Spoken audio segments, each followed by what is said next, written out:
Trolled. Who got trolled?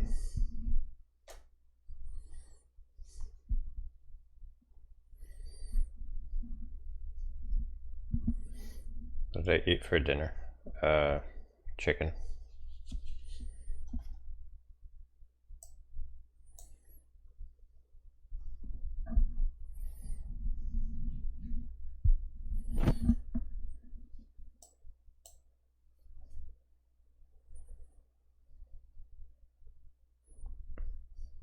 Hey, Cuz. Playing your favorite game. Well, one of your favorite games. That was a little loud. Oh, jeez.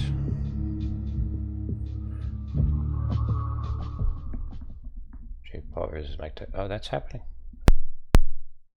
Forgot about that.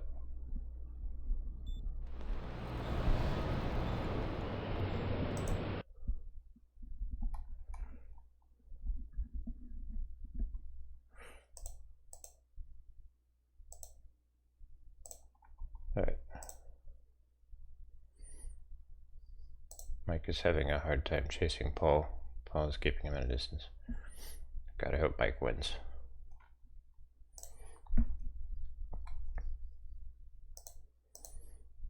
Jake Paul needs to be put in his place.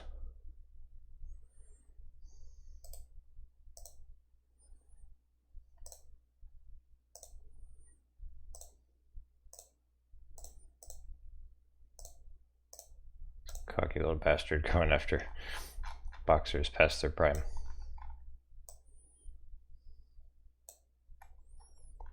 Beat him up, Mike.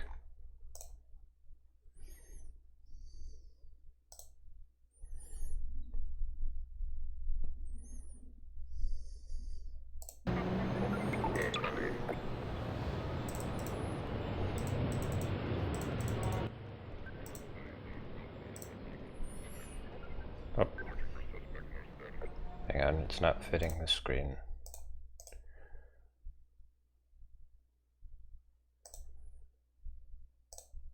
There we go.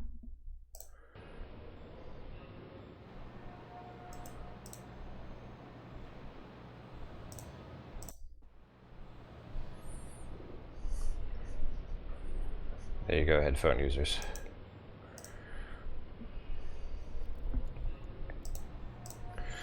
Okay, so I'm playing Half-Life 2 because it recently got an update.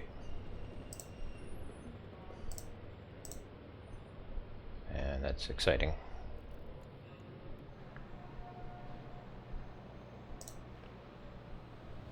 Aim assist, what in the hell is this?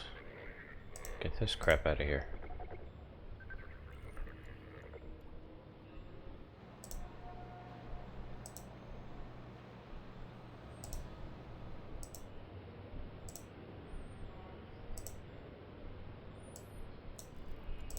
Probably added some new graphical effects.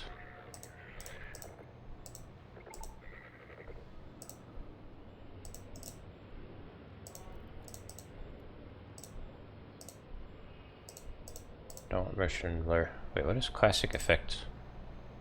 What does that do?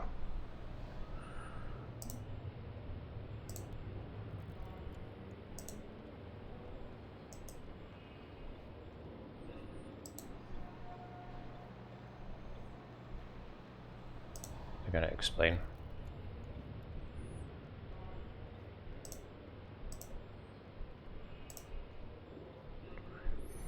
This is pretty cool. You get all the episodes from one menu.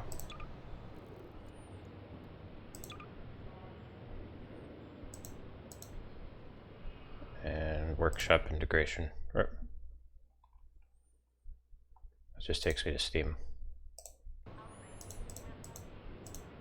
Oh, I see. This is like campaigns that you download and then it puts them here so you can select them.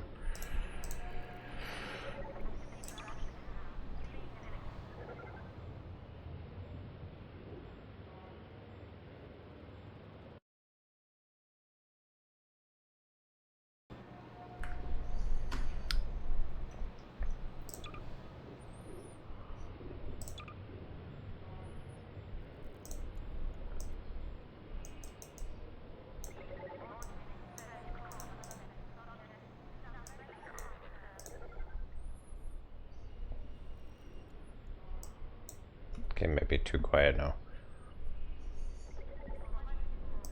It's always a balancing act. Wasn't this technically the worst game of the year when it was released? No. I wouldn't say so.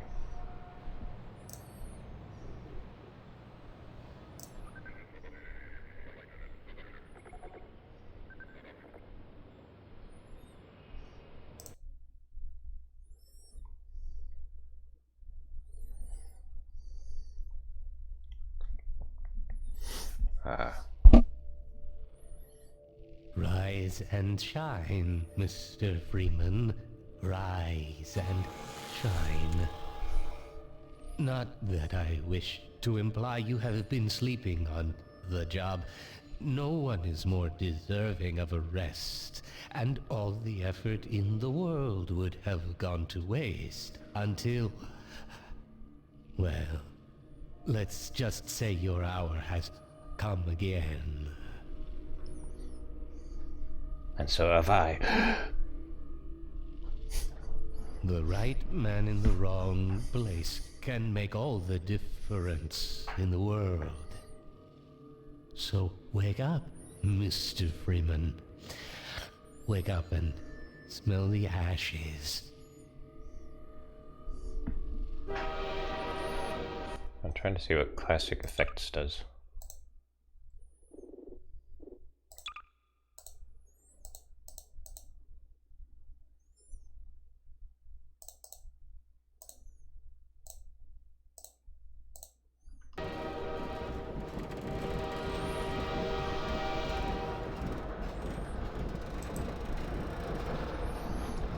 Yeah, the G stands for green eyes.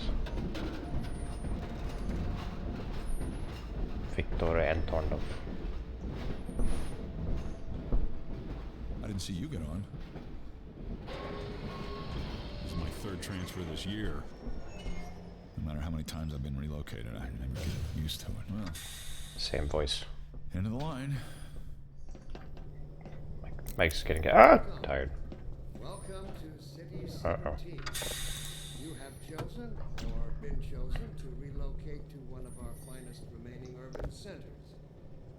I thought so much God, these of textures. 17 that I elected to establish my administration here in the citadel so thoughtfully provided by our benefit. It reminds you that this is a 2004 game when you see textures like that. 17 my home. And so, whether you are here to stay or passing through on your way to parts unknown, welcome. You will not communicate. It's safer here. Look at this stuff. It's all I have left. All right, I'm moving. Jeez.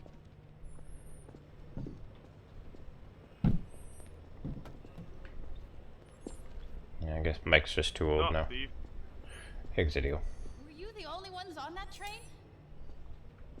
So when you get old, you don't have the same stamina.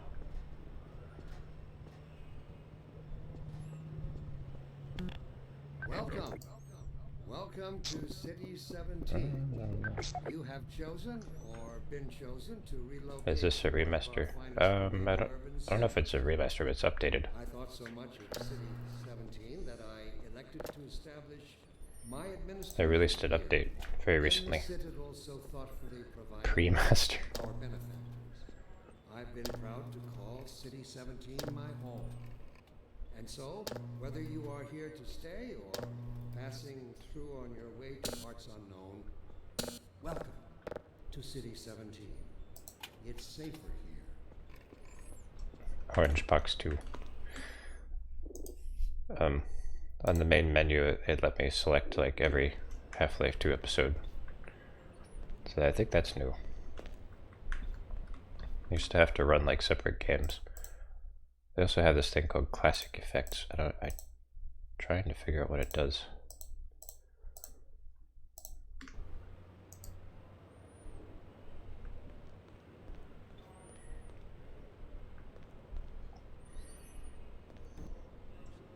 Should have added Black Mesa. Valve didn't make that, so that would have been strange.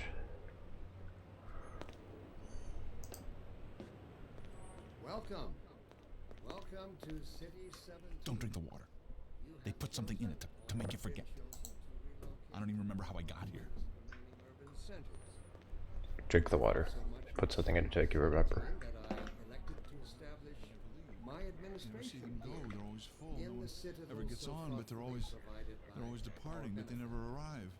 I've And the ones that do proud to arrive, call they never City leave. 17 my You never home. see them go. They're always full. And No one so, ever whether gets you are on, but here they're to always stay or departing. passing But they never through on arrive. your way to parts And the ones that unknown, do arrive, He's lost it. welcome you never to see City Texas 17. water. It's safer. I see they took your suitcase too. They can't get away with this much longer. God, I never realized how many people have the same voice in this game. Good grief. Like, all three of these guys have the same voice actor. Sounds like, at least. I'm working up the nerve to go on. Four guys. The same voice. Dr. Breen again? 5. I was hoping I'd seen the last of him in City 14. 6. I wouldn't say that too loud. Welcome This is to his base of City operations. 17. You have chosen or been chosen. All the to citizens have the same one of our voice. finest remaining urban centers. I thought so much of City 17 that I elected to establish my administration here. It's not Bethesda games, not how other games work. Our benefactors. I've been proud to call City 17 my home. And so, whether you are here to stay or passing through on your way to parts unknown, welcome to City 17. It's safe. Okay. All the combines sound the same. Well, that makes sense. This must be a mistake. I got a standard relocation coupon just like everybody else. I have the same voice, just like everyone else.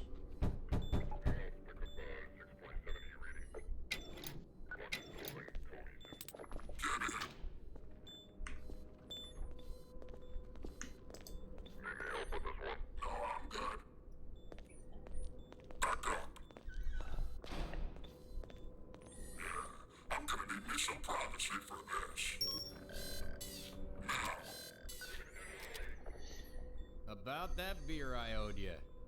It's me, Gordon. Barney from Black Mesa. Hey, sorry for the scare. I had Which to put on Barney? a show for the cameras. There were like 100 of I'm them. working undercover with civil protection. I can't take too long or they'll get suspicious. I'm way behind on my beating quota. Yeah, the retrofitted tech looks amazing in this game.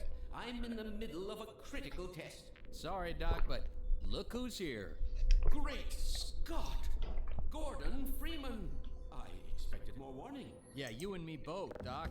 He was about to board the express to Nova Prospect. Well, Barney, what do you intend? I'm thinking. Alex is around here somewhere. She would have a better idea how to get him here. Well, as long as he stays away from checkpoints, we should be okay. Gordon is a Listen, I manlet. gotta go, Doc. We're taking enough chances as it is. Very well. And, Gordon, good to see you. Okay, Gordon. You're gonna have to make your own way to Dr. Kleiner's lab. Oh, man, that's what I was afraid of. Get in here, Gordon, before you blow my cover. Pile up some stuff to get Whatever happened to Barney? Go until you're in the plaza. He Meet up with you later. got out after the events of Blue Shift.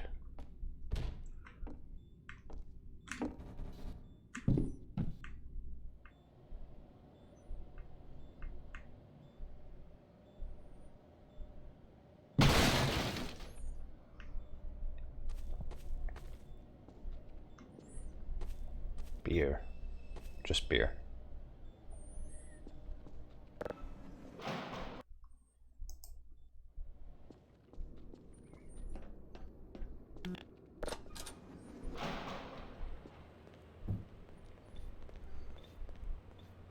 Let me read a letter I recently received. Dear Dr. Breen, why has There's some way to get him stuck in the door, I forget.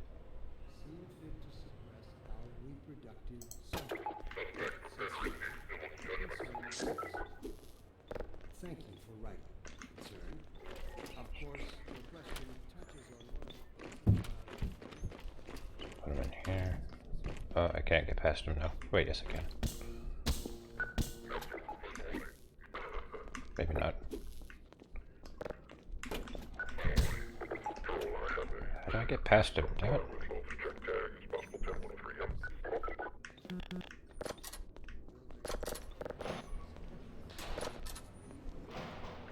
Okay, well I totally screwed it up. What you can do is if you put a can there, then you can make the door stick. Okay, where'd it go? I was violating his privacy. No.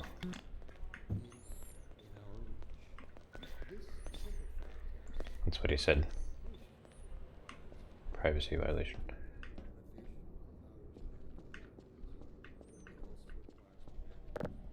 Okay, maybe if I just put this here.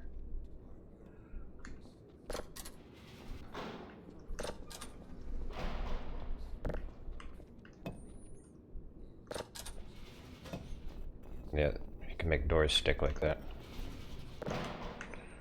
Alright, let's try this.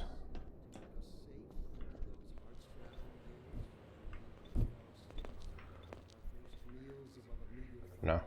Okay. Never mind. Upon the cavern's walls. But inseparable from instinct is its dark twin, superstition. You'll have to wait your turn like everybody else. Inextricably bound to unreasoning impulse. I don't know about you, but I'm ready to join civil protection just to get a decent meal. Has just become aware of its irrelevance. And like a cornered beast, it will not go down without a bloody fight. More advanced than Unreal 5.4. Injury on our species. Instinct creates its own oppressors and bids us rise up against them. Instinct tells us that the Music is too quiet. unknown is a threat rather than an opportunity.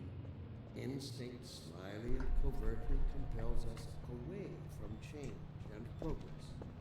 Instinct, therefore, must be expunged. It must be fought tooth and nail, beginning They show you the citadel at the beginning urges. to show you where your goal is. We should thank our benefactors for giving us respite from this overpowering force. Mike Tyson lost. God damn it. Exercised our demons in a single stroke. They have given us the strength we never could have summoned to overcome this compulsion. Such a shame. They have given us purpose. They have turned our eyes toward the stars. Let me assure you that the suppressing field will be shut off on the Mike day Tyson in his prime would have beaten him with his pinky. ourselves. The day we can prove we no longer need it. And that day of transformation, I have it on good authority. This will say.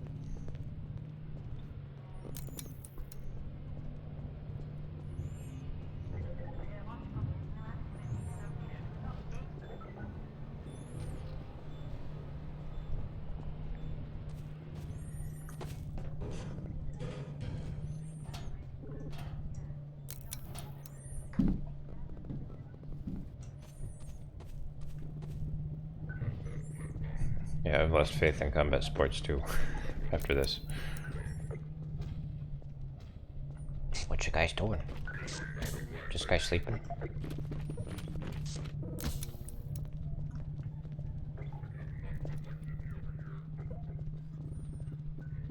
This is how it always starts. First the building, then the whole block. They have no reason to come to our place. Don't worry, they'll find one.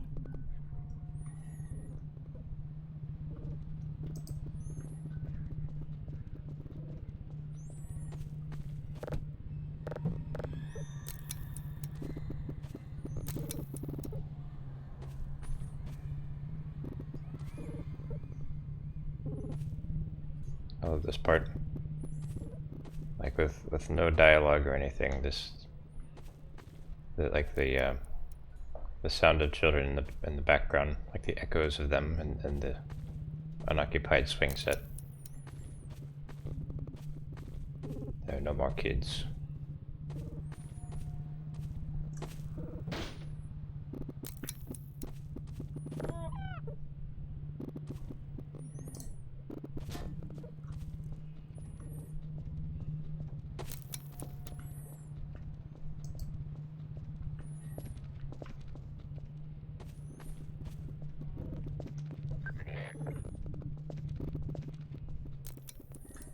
Should use the new commentary. Eh.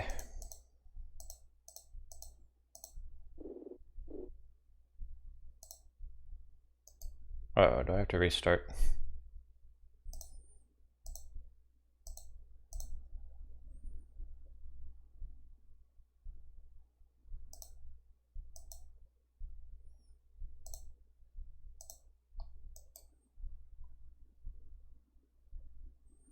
Oh, what is this field of view? No. That's a whole bowl of yikes. Most people who really had their ear to the ground knew if Jake stood away and maintained his distance that Mike wasn't going to be able to do anything about it. Jake had been more aggressive than Mike probably would have had a better chance. All it took was for Jake to taste that power. That made him keep that distance. Yeah. That was the right play for him because he's younger and he has more stamina. So he just had to wear him out. More rigged than a Chiefs game. Yeah, that would have been sad to watch. This game is a hidden gem. Yeah, not many people know about it.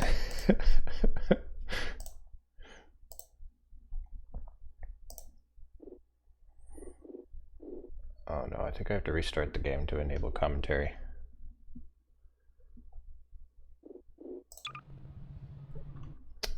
Man.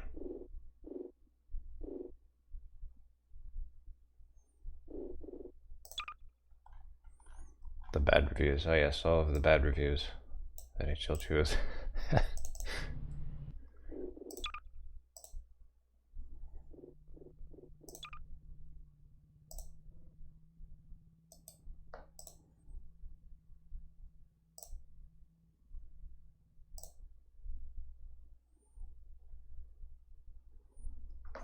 Shouldn't have faked their E3 presentation. Rise and shine, Mr. Freeman. Rise and shine. Not that I wish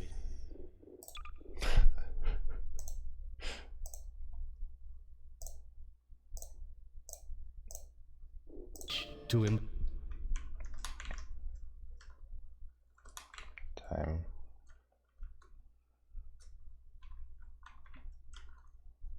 There's some way to do time scaling. No?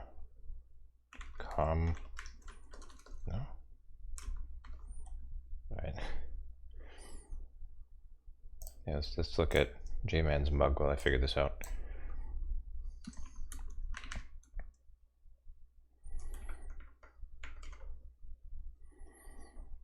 Host timescale.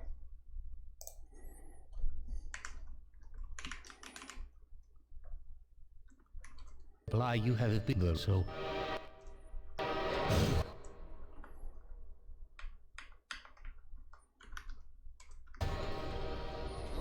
There we go. That's how you can skip cutscene in this game, by the way. Host timescale. I'm Gabe Newell, and welcome back to Half-Life 2.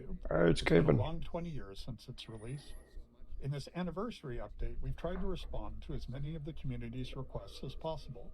And while this might not be the absolute #1 request from fans, I often hear how much people would like a commentary mode, so we're excited to finally make that happen. Not only was it a challenge to remember many of the details of Half-Life 2's development, but it's not easy to crack open decades-old computer code and wonder what the hell you were thinking way back then.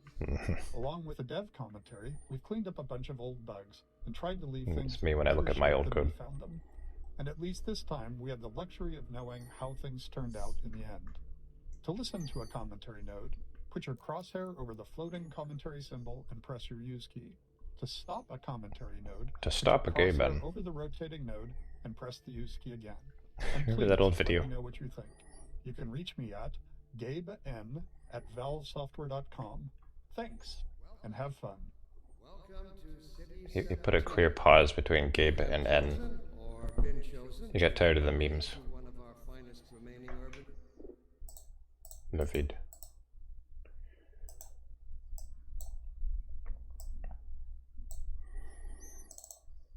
He's like, stop calling me Gaben. Look at this here. I got tank. Oh, please. Ellis. Hey, look at this here.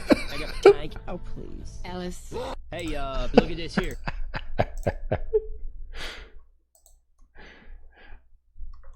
Is it pronounced Gabon?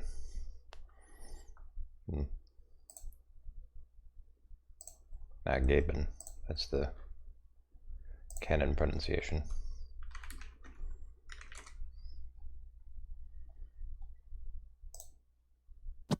To stop a gay Ben, take control and press the gay Ben. Gay Ben, gay Ben, gay Ben, gay Ben. To stop a gay Ben, take control and press the gay Ben. In addition, to stop a gay Ben, take control and press the gay Ben. Hopefully, to stop a gay Ben, take control and press the gay Ben. In addition, to stop a gay Ben, press the gay Ben, gay Ben, gay Ben. Okay. Centers. That video is ancient. Much of City 17 that I elected to establish my administration here. Physics objects. It might be hard to remember it now, but back when Half-Life 2 came out, small objects in games, like these bits of trash, were usually static. As in, they didn't really move, or if they did, it was in a very simple way. If you were lucky, they might break apart into some sprites if you hit them. One of the goals for this initial train station section was to really make it clear to players that these kinds of things were properly, physically, actually being simulated in Half-Life 2. They could be picked up, dropped, thrown, broken, moved by other forces, you name it. Here we're starting with just a small thing, showing that trash is being blown by the arrival of the train, or, more specifically, an invisible volume that's triggered by the player leaving the train. Train station. The beginning of a Half-Life game has a big job to do. I see that. We have to introduce players to a new world while teaching them how to interact with it. Players need to quickly grasp what's happening, who the key players are, what threats they face, and how they fit into it all. Above all else, it has to be as fun and interactive as possible. Nailing this takes a lot of iteration. Come. Hello. Small moments Take us. to make up a bigger picture of the game. In this section, we'll highlight some key moments, game design problems, and a few play tests where things didn't quite go as planned. Passing through on your way to Charlie Brown, good grief. Welcome to City 17. Sweeping Vortigaunt. Another key moment of storytelling, and another nod to the physics system. Here, we're showing how Vortigaunts fit into this new Why do their world, voices sound which is a big robotic? shift from their Half-Life 1 role as enemies. Strange. Like so many moments in Train Station, the Sweeping There's like a little Vortigaunt filter came over it. from our constant It's with hunt Gabe for too. ways to show characters interacting naturally with the physics system. AI. Why just tell players Vortigaunts are friendly now? Please don't tell me this is when you AI can see voice. them casually sweeping the floor and knocking around some simulated objects. Nothing signals, hey, don't shoot me this time around, like someone willing to tidy up. Time scale. I don't think it should change audio files. So much of City 17 that I elected to establish my Metro cop shoving citizens. We've only walked a few feet and we're already got problems to solve. Oh, We're crap. introducing the Metro cop, an enemy that eventually we're going to ask players to kill, and giving you a glimpse of the world they're stepping into. It's a simple, clear moment that shows the relationships between the Metro Oh, cops wait, and I'm citizens listening to and commentary. and the player. Oh, okay. At the same time, we decided to reinforce the existence of the core physics simulation, showing the way in which NPCs can casually interact with objects in the world. Seeing something like a suitcase knock into another and dislodge was pretty novel back then. These moments at the train station, where we combined multiple goals, were the most successful. They felt natural, like the game wasn't pausing just to teach you a lesson. Were you the only ones on that train? Citizens. When it came time to design the human citizens of City 17 and the world outside the city, we chose to include a variety of races, ages, and genders. This not only provided narrative context for the Combine's enslavement of all of humanity, but it was also important to us that anyone playing the game could see themselves represented in the Resistance, with everyone on Earth united against the Combine. While we found a number of candidates to use as reference in creating these citizens through our daily lives and connections, we ultimately resorted to advertising in the Seattle Times classifieds to reach the desired range of faces that we'd envisioned. Unfortunately, we could only get 2 voices.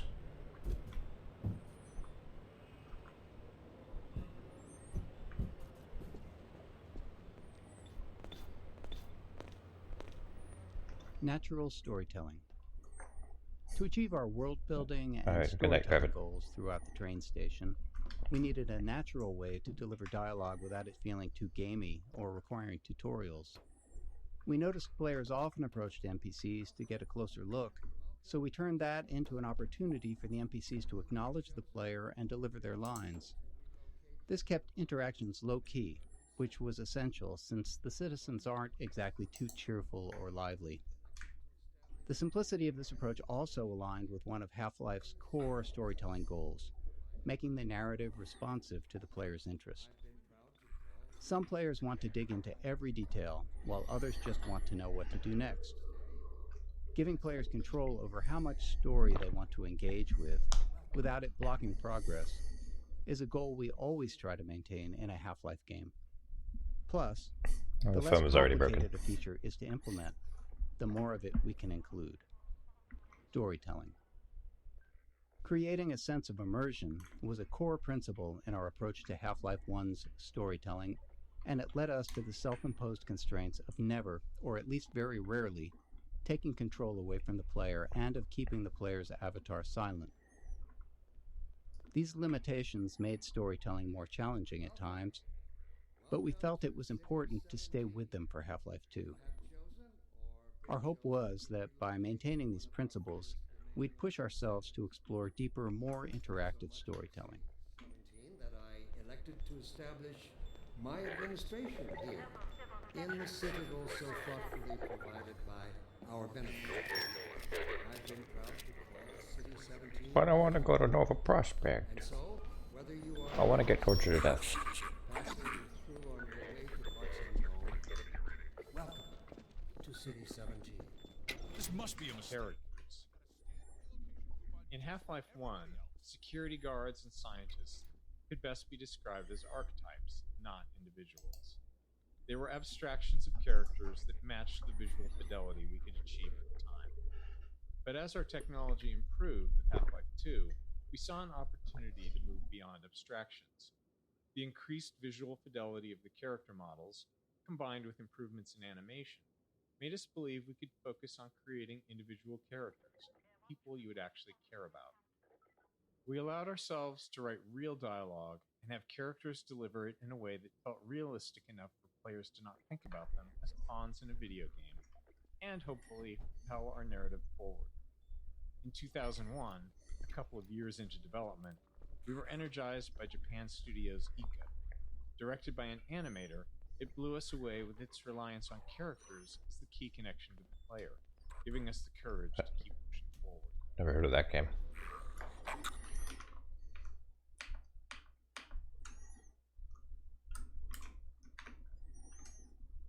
Oh. Working on time to waste here, Gordon. Move on. They're right outside. Get going. Pile up some stuff to get through that window. Blocking tutorials. Cheating, yeah. At times, we need to be certain the player has learned something, and the standard method, at least in game development, not in life, is to trap them behind a gate of some kind, where the player must demonstrate their knowledge to be able to continue. We try to disguise these gates as something natural, so it doesn't feel like the game has come to a halt. Of course, time, resources, or the environmental context itself can make that tricky. In this case, we needed to teach the players how to move objects, so a simple stacking puzzle seemed like the best solution. We tested more complex designs, but they ended up being less effective at teaching the actual thing we needed the player to learn. Might have also had something to do with the playtesters being a little dumb. Well, I mean, you wouldn't want to give them a hard puzzle at the beginning. But then again, there aren't really any hard puzzles anywhere in the game. Blocking tutorials too. There are two failures of note in this tutorial. First, players can break it by tossing all the boxes out the window, which is obviously not great. This leaves them stuck and unable to continue, which we consider a game-stopping bug that must be fixed. A clean solution would have been to tweak the window or crate sizes so that the player could fit through but not the crates. The problem was that we really only caught this problem late in development, and making even a simple change like that can have unpredictable game-breaking consequences, and right before launch no less. Also, this issue was purely theoretical. We'd never actually seen players do it. Our playtest of the design space had gone smoothly, with players learning what they needed and moving on. So changing the room's design this late in the game could have disrupted that success. The box respawns. So we opted for a more conservative rather than something elegant. If you're curious, try tossing all the boxes out the window and see what happens. Blocking Tutorials 3. I think that's new. The second failure in this tutorial space is a case of Or misteaching. maybe, I don't know. Where I have we no idea, accidentally teach actually. the players something we didn't intend. This can be hard to avoid without extensive playtesting. It since teleports. The game is always teaching, even when it's not by design. We cover a more extreme example of this later in Train Station. Some cases of misteaching. Ah, but are you critical can't to see it fix, teleport. like if the player learns the wrong way to use a weapon or interact with a common element of the game. But this one was more subtle. While teaching players to move objects, we also taught them to stack physics objects to escape a space. I think I saw it teleport Normally, that's fine, except we don't deploy that puzzle later in the game, and teaching something irrelevant just clutters up their mental toolkit and makes it harder to readily keep useful things in mind later on. Worse, stacking objects to escape the play space become a problem later on, something we had to actively prevent in multiple areas. With so many physics-based objects in the game, blocking this behavior without putting ceilings everywhere wasn't really an option. In the end, we hoped players wouldn't overthink this early lesson, and when playtests showed players getting stuck later on, we made sure not to remind them of it. The physics engine really opens things up, but also lets you like break the game in like 100 different ways. Fall damage. Teaching players how to do things is an essential thing for the game to do, but for them to make confident decisions, they also need to understand the more subtle rules. This small moment covers two of those. First, it shows how far the player can fall without taking damage. Second, it introduces a bit of the game's vocabulary, how the game will communicate with them. Players often worry about taking fall damage, but they also worry about taking a step that they can't take back. So here, a welcoming crate to land on signals that dropping down is safe and it's the way forward. And when the crate breaks, it reinforces the physics simulation, and is likely the first time players will fall damage. Teaching players how to do things is an essential thing for the game to do. Oh, come on. But for them to make confident decisions, they also need to understand the more subtle rules. This small moment Changing covers levels two of screws those. it up. First, it shows how far the player can fall without taking damage. Second, it introduces a bit of the game's vocabulary, how the game will communicate with them. Players often worry about taking fall damage, but they also worry about taking a step that they can't take back. So here, a Is my quick save bound?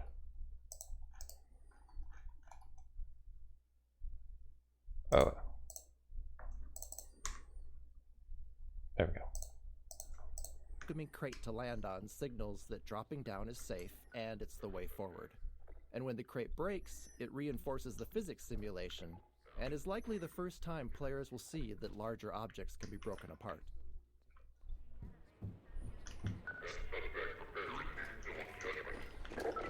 This is my can. Alright, we're gonna do this properly this time. Ah!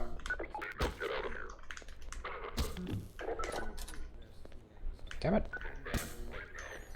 I was trying to trap him in there.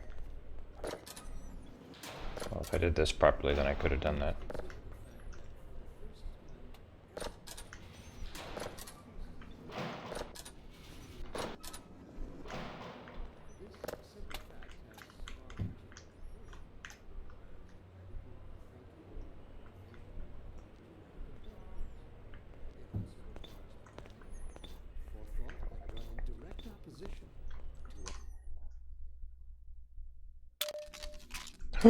What?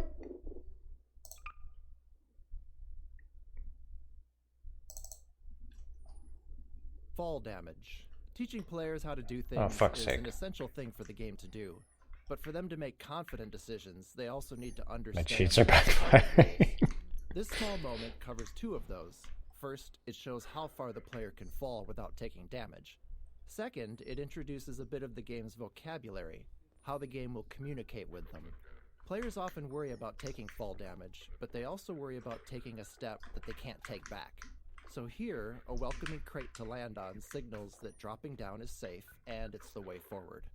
And when the crate breaks, it reinforces the physics simulation, and is likely the first time players will see that larger objects can be broken apart.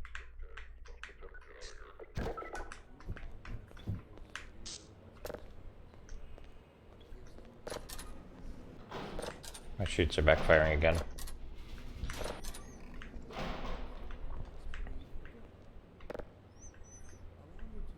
Okay, look, I'll show you what I'm trying to do. But I'm too clumsy to do it right.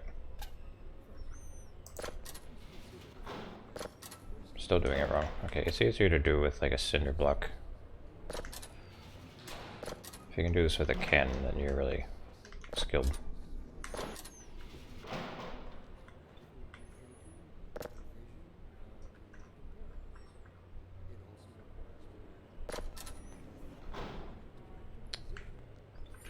Anyway, it makes the door stick. That's what it does. Pick up that can. Contextualizing tutorials, creating a story scenario in which they happen, lets us do more than just stop the game to teach players something. We get to add narrative value to the moment.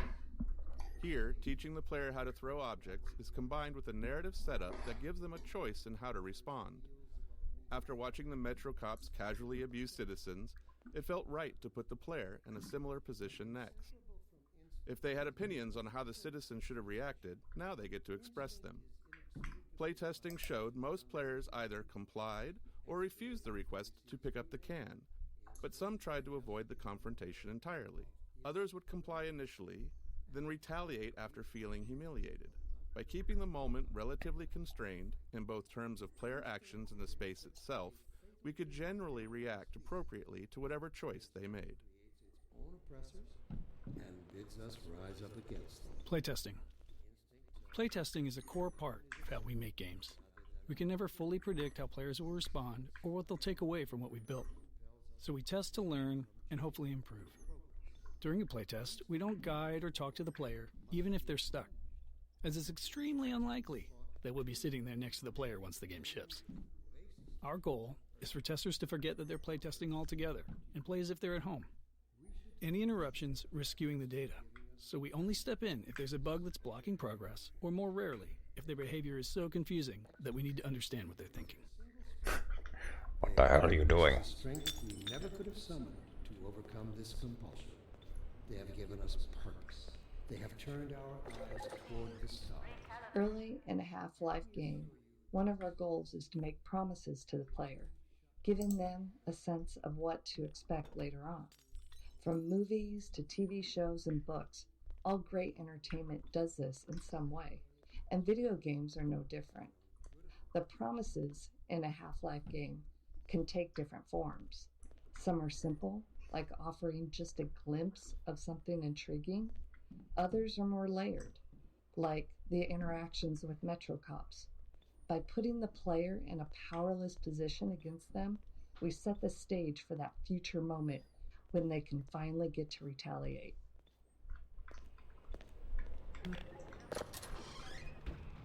The Citadel. We wanted the player's first view of City 17 to highlight the Citadel and its dominance over the city, representing the Combine's complete and total power over humanity. It also needed to serve as a clear goal. Even at the start, you can see where your journey ends. But despite its massive size, playtesters often missed it. A player's sense of depth and scale can be tricky on a computer monitor. If you've played any games in VR, you'll likely have noticed that scale feels more natural. Anyway, in this case, the Citadel's position above the player didn't help things either, which may be because FPS games train players to focus straight ahead or down at their feet. To improve the chances of players taking in the Citadel, we added birds flying towards the structure. A subtle trick we found helps guide the player's view. Really know what's best for us. What gives them the right to make this kind of Exploration. After being herded through the train station by Metro cops, we wanted to give the player a chance to explore. This plaza offered several ways to interact with citizens, Metro cops, scanners, and the city infrastructure. We aimed for these interactions to continue building the world without needing explicit tutorials, and we refined them until they worked naturally, without any real training. Let us consider the fact that for the first time, Look, it's the It's the old world's elongated object, and the alien one. It's much larger. Fact has far-reaching implications. It requires radical rethinking and Gives the city penis envy. It also requires planning. Ropes.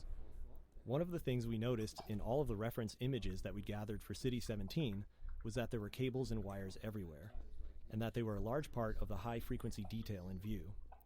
We loved the look of these older European cities enmeshed in the haphazard web of modern life. We felt like we needed a solution for cables, ropes, and similar elements, and we wanted them to be dynamic. Our level designers were eager to create plug puzzles, and connecting a cord to each plug helped players better understand the mechanics. Early in production, we built a rope system and iterated on it throughout development. Under the hood, each rope is made of multiple segments stretched between the two endpoints, and they can move independently. Each segment acts like a spring and responds to forces in the game, such as a gentle wind or the passing of a Combine gunship overhead. When rendered, each segment is shown facing the camera and is bump mapped, which is crucial for giving the ropes a realistic, rounded appearance. And the way it just moves like that and simulates how it would react to wind, that was revolutionary at the time. Rather than an opportunity, instinct slyly and covertly compels us. Playtesting Anecdote 1. One memorable playtest reminded us that we can never be certain what players are thinking or what lessons they've taken from their experience. This tester, after playing from the start and stuck trying to open a door, spent several minutes going back and forth between the game and the keyboard settings. When we asked what they were looking for, they said they were searching for the inventory controls, thinking they could use an item they'd picked up earlier to unlock the door. While we'd seen them collect and drop several physics objects, they'd misunderstood what was happening. The tester believed that pressing the use key while holding an object moved it into an inventory because the item dropped straight down. We knew it was just gravity, but their assumption wasn't crazy. Some adventure games of that era did slide items into an invisible inventory that way. We explained there was no inventory, and the playtest continued. Later, we considered whether we needed to address this, but since no other playtesters had the same confusion, and all of our potential solutions were more heavy-handed than necessary, we decided it was an outlier that was okay to remain unaddressed. It served as a good reminder, though, of how even the most subtle, overlooked details can mislead a player. Turns out that guy was just a little dumb. But that's okay.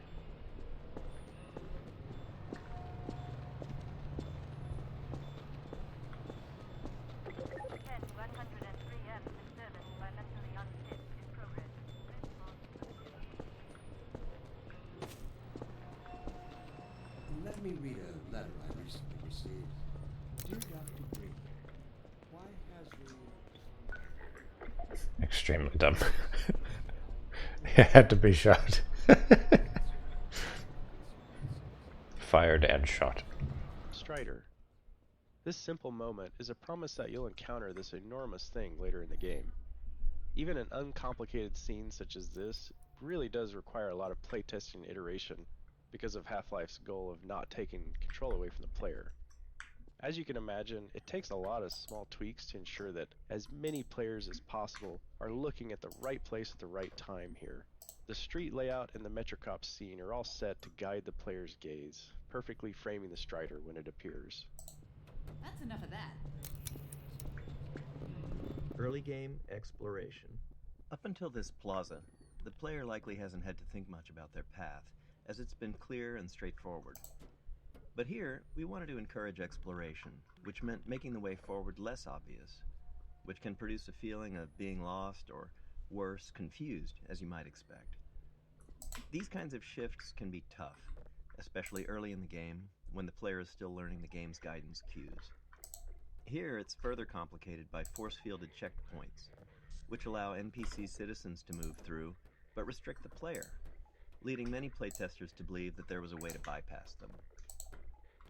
Ultimately, it was extensive testing that helped us find the right visibility for the alley forward, using lighting, layout, and a wooden crate, an object players have already used as a sign they're headed in the right direction, all to subtly guide them forward.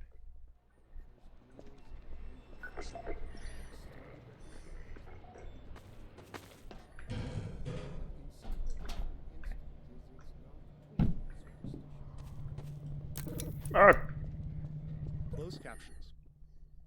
During Half-Life 2 development, we were approached by folks interested in accessibility who encouraged us to go beyond the subtitle system we had built for Half-Life 1. They requested a full-featured closed captioning system to capture all game sounds, not just dialogue. This turned out to be a much tougher challenge than expected. Half-Life 2 produced a wide variety of sounds, and categorizing them for captions was crucial. Prioritization was also key. Dialogue needed to stand out, and it had to be clear who was speaking. Ambient sounds, like distant combat, were important for setting the mood in some levels, but less so if there was an enemy shooting nearby. Our level designers also often reuse sounds in different contexts, so sound might require captioning in one area, but not in another. Ultimately, every sound in the game ended up with its own caption data, formatted almost like a small version of HTML, giving us control over the visual style of each caption. As with the audio files, So that would just make it an XML. to keep in memory, so we built an asynchronous caching system to handle it efficiently.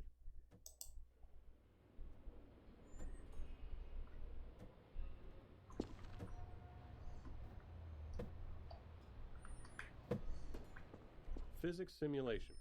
Even though we began Half-Life 2 with a functional third-party physics simulation, it still took us years of additional work both on the simulation itself and its integration into the game until we felt like we could meet our designers' ambitions. Maintaining a shippable level of quality and performance was something we knew would be a challenge along the way, but the more subtle issue was actually figuring out what to simulate and to what extent. We can't simulate everything, and even if we could, there are game design reasons why the experience is better when we don't.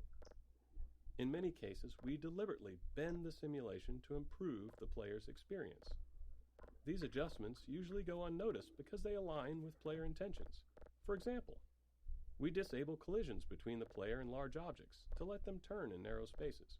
Or we tweak the Combine rifle's alternate fire to gently guide the Combine ball toward enemies, making it more effective. How dare they? Crate Baby. This small baby doll has a long legacy. During the long months of internal testing, some of the team turned it into a challenge, a way to make the 47th playthrough of the game a bit more fun. They'd place the doll inside of a nearby blue crate and see how far they could carry it throughout the game. After Half-Life 2 launched, the community started carrying Crate Baby as well, adding their own stories and rules to the mix. A few years later, while working on Episode 2, this was the inspiration for the Little Rocket Man achievement, where players had to carry a garden gnome dubbed Gnome Chomsky throughout the entire episode. Chomsky know about made the baby a comeback for thing. Left 4 Dead 2 in the Garden Gnome achievement, where players had to carry him through the Dark Carnival campaign. These kind of interactions with players are some of the most rewarding parts of game development. We design games with theories in mind, but you never really know where things are going until players get their hands on it. Physics Simulation 2. Areas where game design or other constraints impacted the physical simulation often required extra tuning to keep the simulation from blowing up. As an example, early on we experimented with increasing the simulation on the player entity, which is to say, make player movement much more a part of the physical simulation of the world. We knew this might make movement feel less precise, but hoped it could lead to some novel experiences. However, after tuning the movement to match the less simulated version, we had a major problem. The physical force needed for the player to move at their usual speed was so high that simply running into other simulated objects could result in death from the impact. We iterated on it, but ultimately couldn't find a solution we liked, and reverted to the less simulated movement. However, this wasn't exactly the easier path. It introduced new challenges with how the less simulated player interacted with the more simulated objects in the game. But it did allow us to deliver the precise movement experience we wanted.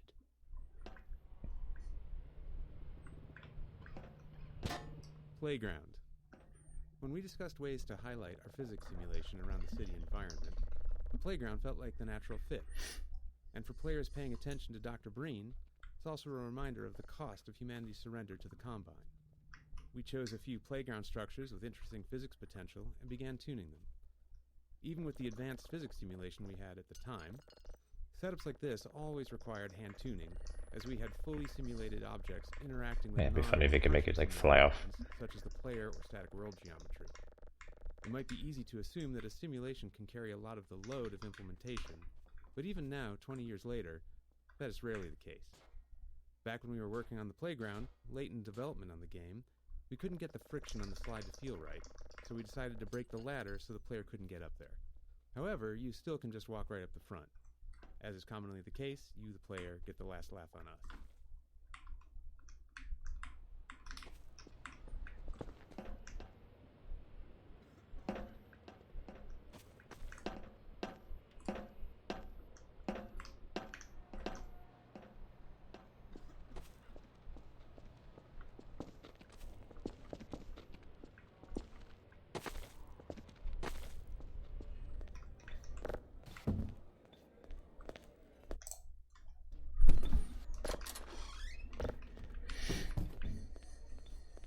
Materials and shaders.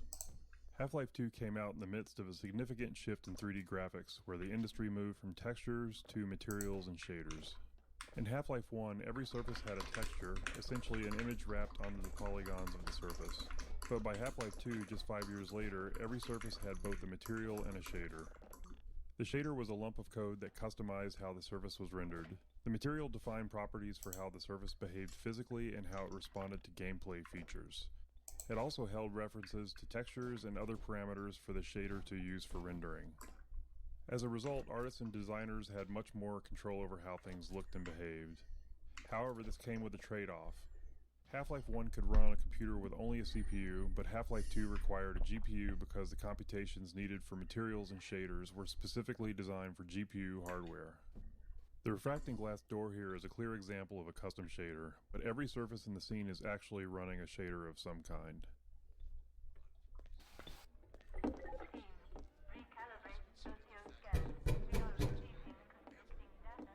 Cube maps. With the addition of materials and shaders, we needed a solution for reflective surfaces like glass and steel. These surfaces had to know what to reflect, but in 2003 we couldn't do any of that rendering in real time. So we developed the cube map system for pre-computed reflections. A cube map is a set of 6 images on the inside of a cube, capturing the environment in every direction, like a panoramic photo that surrounds you on all sides. What is this? Level designers placed invisible marker entities throughout the levels, and during map compilation we generate a cube map at each marker. Then, during gameplay, when rendering a reflective surface, we locate the nearest pre-computed cube map to create the reflection. Field of view. In Half-Life 1, we used a 90-degree field of view, or FOV, which was fairly standard for first-person shooters at the time. But during Half-Life 2's development, we grew unhappy with it. With our game's focus on characters, So you we shrank put it. extensive effort into detailed facial and body animations. But the 90-degree FOV just didn't allow players to get close enough to fully appreciate that detail. So we began experimenting with a tighter FOV. Well, I cranked it back ultimately up to landed 90. on 75 degrees. It took some adjustment 75 for is both us and too players, small. and it required an additional FOV for view models, which are the player's weapon, held at the bottom of the screen. Their models were originally built with 90 degrees in mind, so they looked distorted at 75. But this change succeeded in doing what we wanted, putting our characters front and center in the game.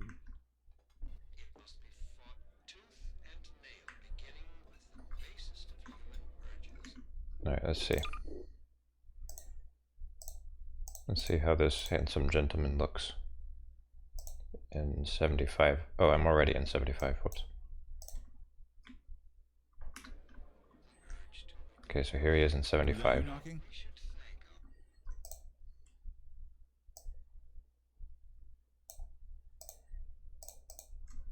didn't even know we still had a door. Not really noticing a difference. Oh, he's a little further away now, I guess. Yeah, whatever.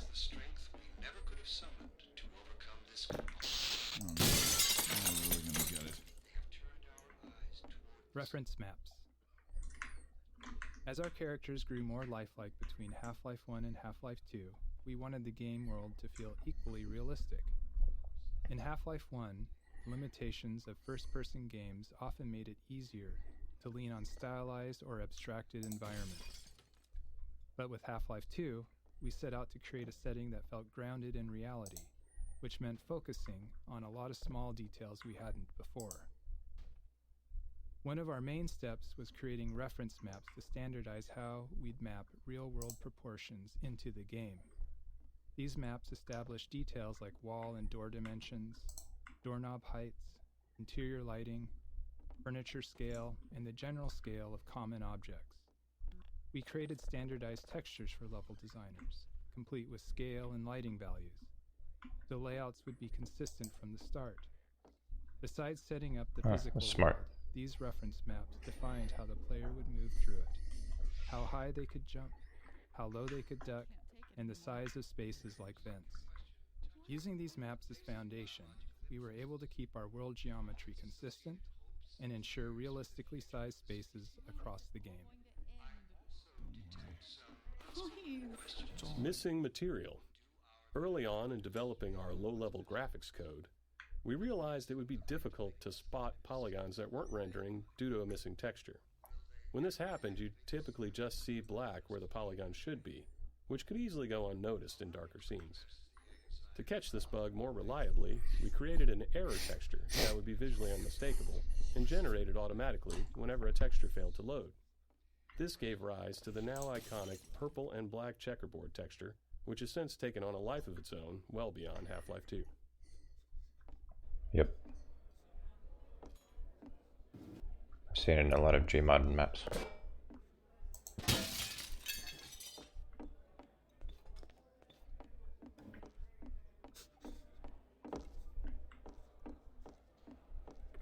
The raid. The section ahead, where the Metro cops raid the apartment while the player is inside, took a lot of iteration to get right. Generally, we design Half-Life to let players set their own pace, since people move through the game in a variety of ways. Some players run, ignoring anything that doesn't seem like a threat, while others methodically poke at everything. So, whenever we need to force a specific pace, it's always a challenge to ensure players perceive that pace and naturally play along. Since this is the first time we do this, we had to put in a lot of work to make it clear to the player that they needed to move quickly, and there's no time for exploration here. The Raid 2. In addition to making sure the player felt the pressure to move forward, we had to ensure the raid itself was foolproof. There couldn't be any way for the player to avoid it or double back past the Metro cops. The real challenge wasn't that players would try to break the scene, but that many would panic and run in random directions once they realized they were under threat for the first time. This moment requires a delicate balance. We wanted a heart-pounding escape, the sense of real danger, but we wanted players to make it through on their first. No!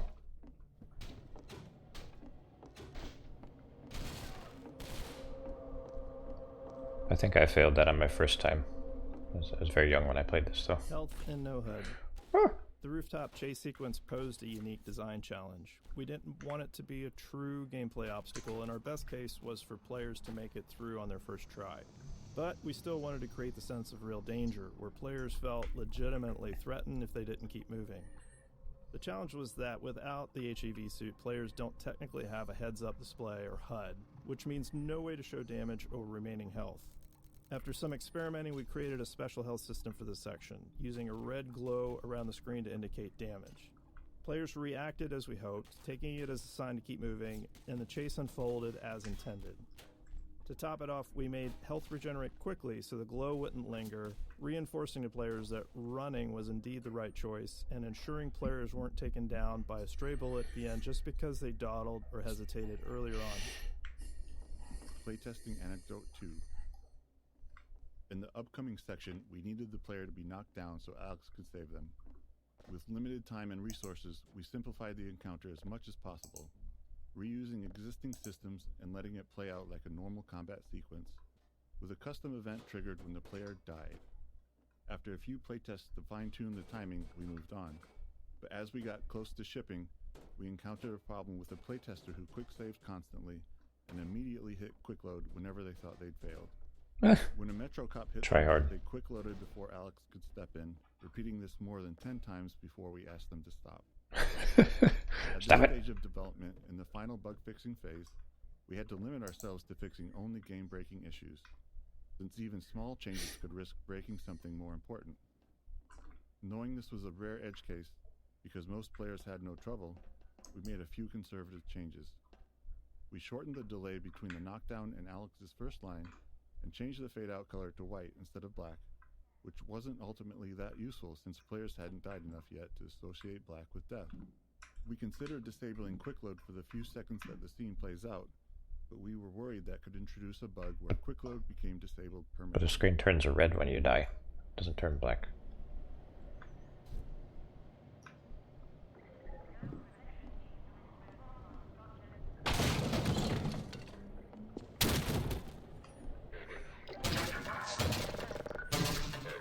Ha!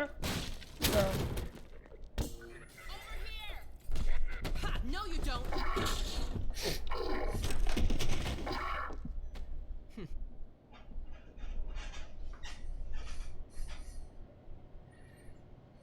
Dr. Freeman, I presume. I better hurry. The Combine can be slow to wake, but once they're up, you don't want to get in their way. Dr. Kleiner said you'd be coming this way. I don't think it occurred to him that you might not have a map. Alex. Nailing Alex's design was a big challenge. We wanted the player to both respect and care for her. Saving Eli was a key player goal midway through the game, and we knew that getting players to care about that goal would be easier if they also cared about Alex and her relationship with her father. We intentionally designed, wrote dialogue, and cast a voice actor for Alex to be savvy, capable, and relatable within the Combine-controlled world. Get your free TVs. Haven't heard of that. Charismatic. We aim to avoid the objectification, exaggeration, and hypersexuality that many games of the 2000s featured, as we felt that would undermine our goals for her character. NPCs on elevators. We often spend a significant amount of time solving problems that players might not even notice. Many of these are subtle design challenges, while others stem from multiple systems interacting with each other. For example, getting non-player characters to ride in elevators posed a complex problem because it involved various systems, NPC AI decision-making, navigation planning, and movement simulation, to name a few. Additionally, the elevator itself had its own simulation requirements unrelated to NPCs. One of the more subtle challenges came from the fact that we simulate NPCs at a slower rate than we simulate elevators. This meant that NPCs on a descending elevator would simulate to make sure they were properly standing on the elevator, and then the elevator would simulate a few times, each time moving further down the elevator shaft, subtly leaving the NPC behind. Shortly after that, the NPC would simulate a second time and pop itself down on the elevator floor once again. You can imagine that it was hard to take Alex seriously when she was constantly falling down in small increments while talking to you. Interactive storytelling. When we started on Half-Life 2, storytelling in games was generally either high fidelity and linear or low fidelity and interactive. We knew players had seen high-quality storytelling in games, but they'd never been placed right in the middle of it, able to watch it unfold around them, interact with it, and examine any part closely. While that goal excited us, we didn't yet know how it would work or what kind of technology we'd need to make it happen. We had built a variety of storytelling technology in Half-Life 1, but it was mostly presented in front of the player and lacked the interactivity and fidelity we were aiming for. So Kleiner's lab became the section of the game we used as a testbed to figure out how our interactive storytelling would actually function. This way, Gordon.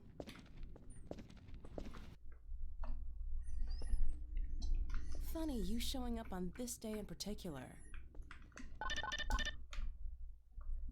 Come on, Gordon. Kleiner's lab. Kleiner's lab was the first piece of storytelling we worked on, and the one that took the longest to figure out.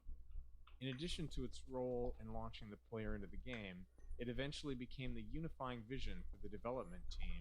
Mind it, Turkey. I was just thinking that.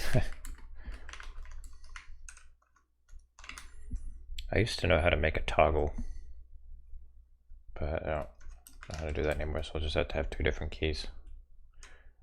Well, okay. So is 9 in use? 9 is not bound. Bind 9. Scale 30.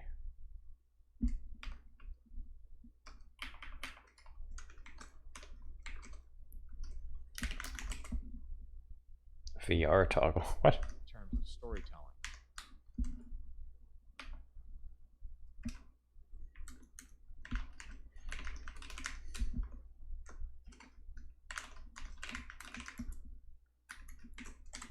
As we began building our characters and narrative delivery around the player, many questions arose, all of which felt like major risks for the game. Would players be able to extract the important information from the scene? Could we get them to care about these characters? How would we support players with varying levels of investment in the story? How costly would it be to produce a scene like this? And how many more would we need?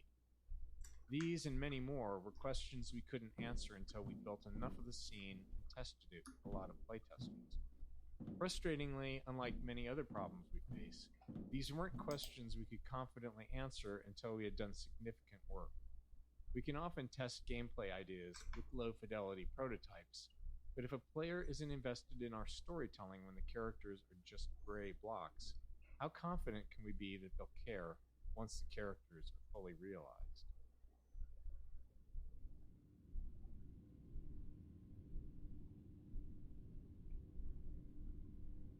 The circle is made of 16 angles. I counted them. I'm sure you're all very interested in that. Choreography. The system we built and iterated on to deliver Half-Life 2's storytelling was internally called Choreo, short for choreography. Early on, we found it useful to imagine we were writing a play where one of the actors didn't know the script. We needed a system that could control all the other actors, moving them around the stage, delivering their performances and speaking their lines. To handle this, the other actors would need to seamlessly mix our directorial commands with dynamic responses to the player's position and behavior. I don't know if I can stream with the commentary the whole time. It's going to make it too boring. Any part of the scene might need to lengthen, contract, or even pause, depending on what the player was doing. Like, I'm curious about all this stuff. I just don't know if it works well for the stream. FacePoser. The primary tool we built to power the Choreo system was called FacePoser, an inaccurately named program that allowed our animators to lay out the entire structure of our scenes along a timeline. The timeline contained a series of Choreo commands for the actors, along with all the necessary information for them to perform those commands. By layering these commands on the timeline, animators could easily describe how an actor might need to face one thing while talking towards another and walk to a different location, all at the same time. But the timeline wasn't a fixed linear sequence. Actors would follow their commands, but they had to respond dynamically to the world around them. An actor might take longer to move to a location if the player is in the way, or they might need to wait to deliver a line because another actor has been delayed by the player. FacePoser allowed us to rapidly iterate on scenes, trying different layouts, dialogue deliveries, and timings. This ability to quickly experiment and adjust proved critical in finding the right performances to achieve our character and narrative goals. Okay, that's the last one I'm going to listen to.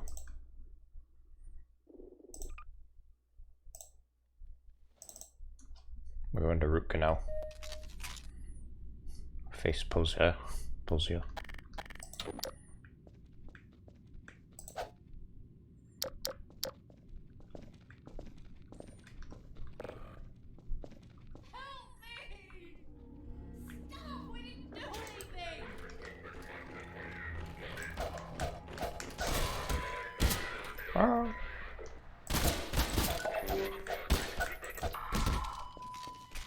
That was sloppy.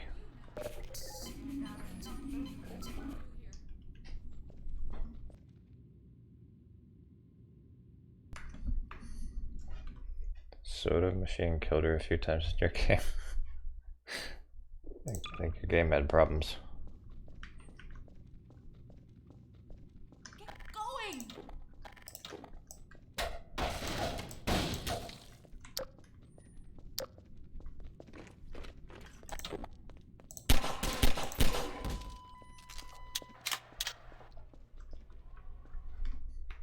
Alright, let's see. Yep, field of view is right. Feels right.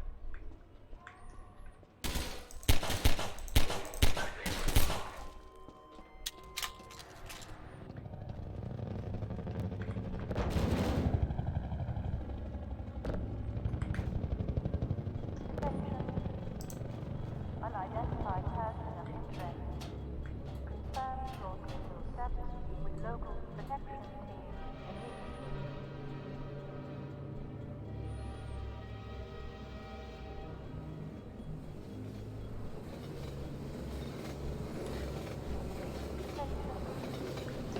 Unidentified person of interest.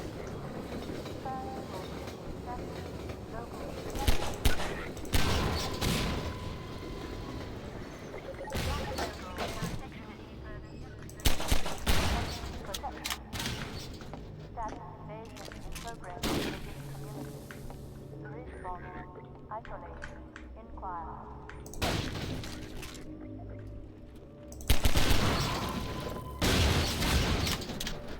Man, who put all these explosive barrels here?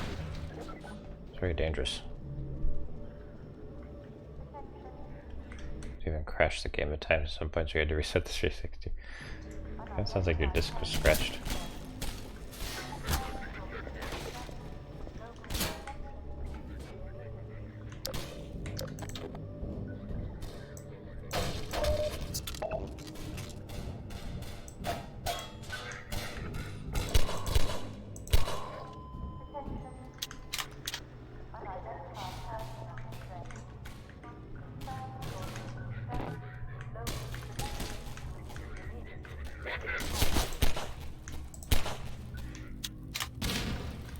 Ah.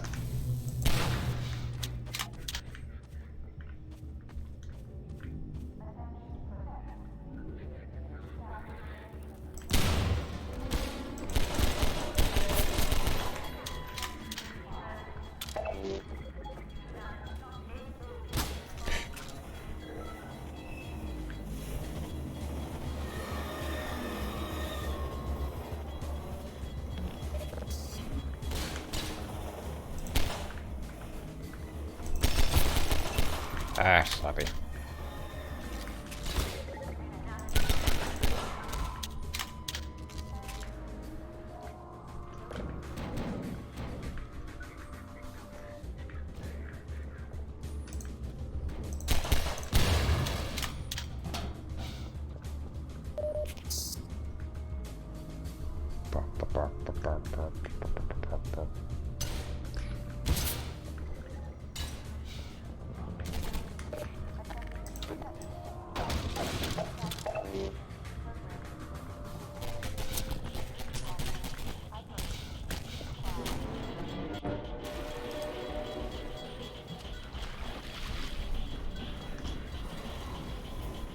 They all got hit by the train.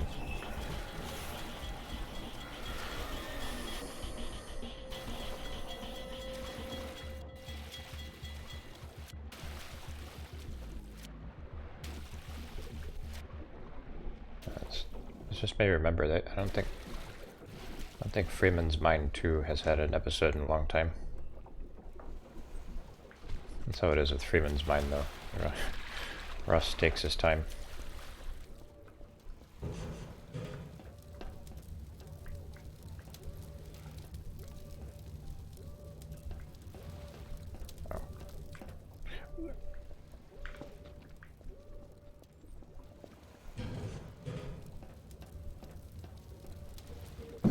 Good God. Guess those sirens are for you, huh? Good thing you found us. You're not the first to come through here by This is the Freeman. The Combine's reckoning has come. Look, we're just a lookout for the Underground Railroad. Main station's right around the corner. They'll get you started on the right foot. Meanwhile, let my Vortigaunt friend here give you a jolt to get you going.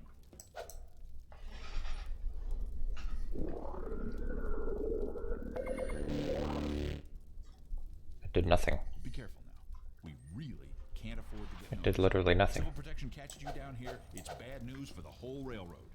We serve the same Mississippi. Better get going.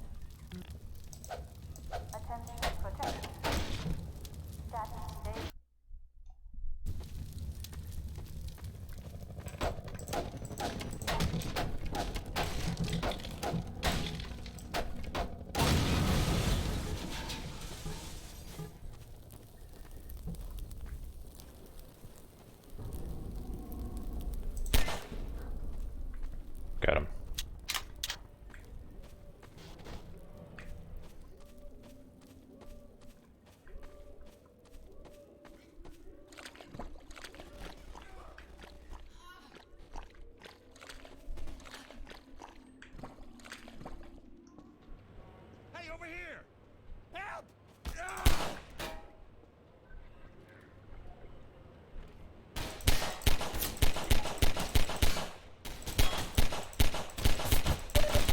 Oh my god.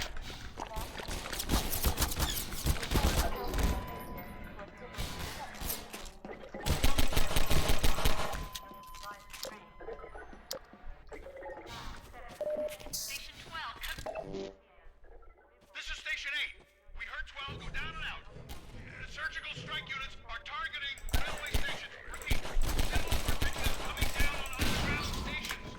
We're already getting refugees from 9 and outlying. Looks like we're...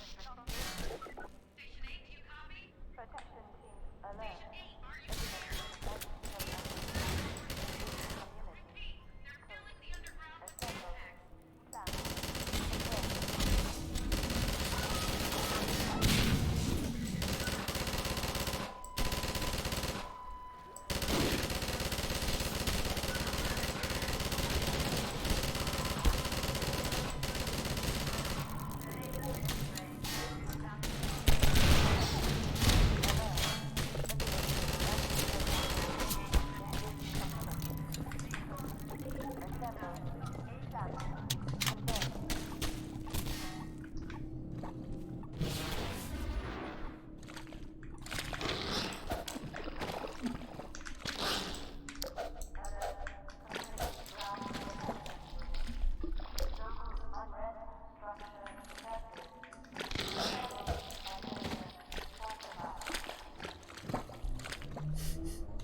Sounds of that.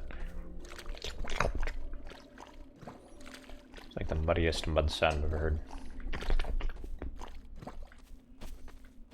Over here! Keep going, friend. That station was raided, but there's others up ahead.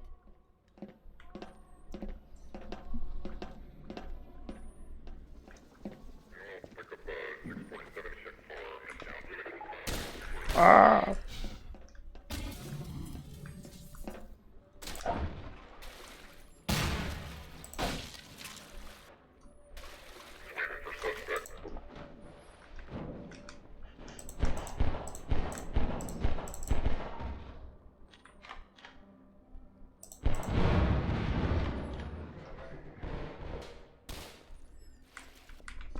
I made the barrels indestructible for that until that one blew up.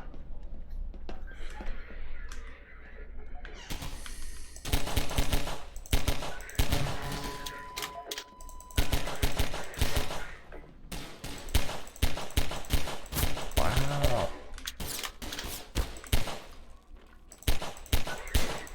My aim is god awful.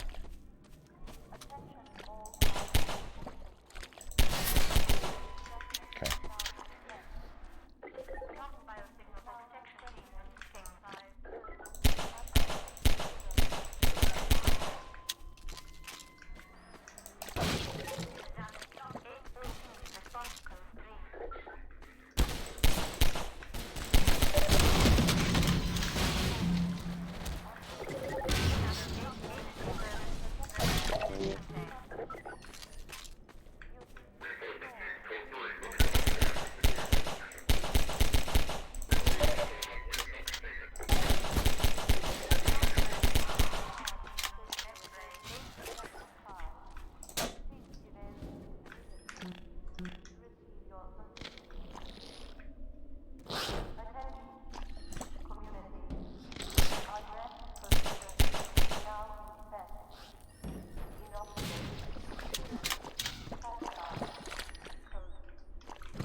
This game is way easier than the first one.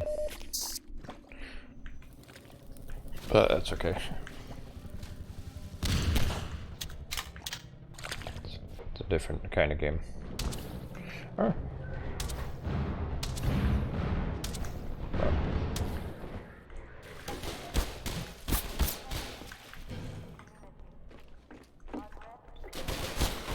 Shit.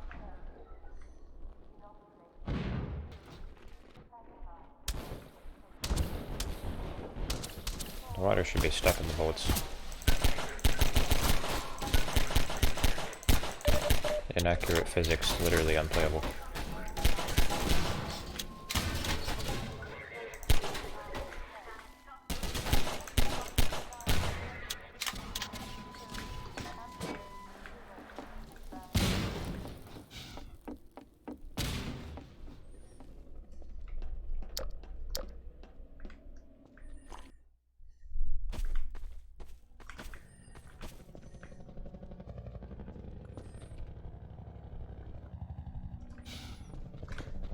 whole physics puzzle. That's about as difficult as the physics puzzles get in this game.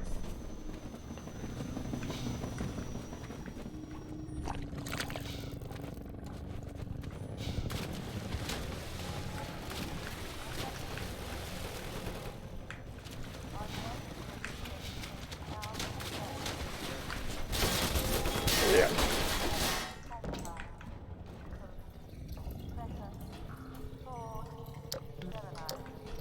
I want the music to be louder.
I don't know how the helicopter's seeing me.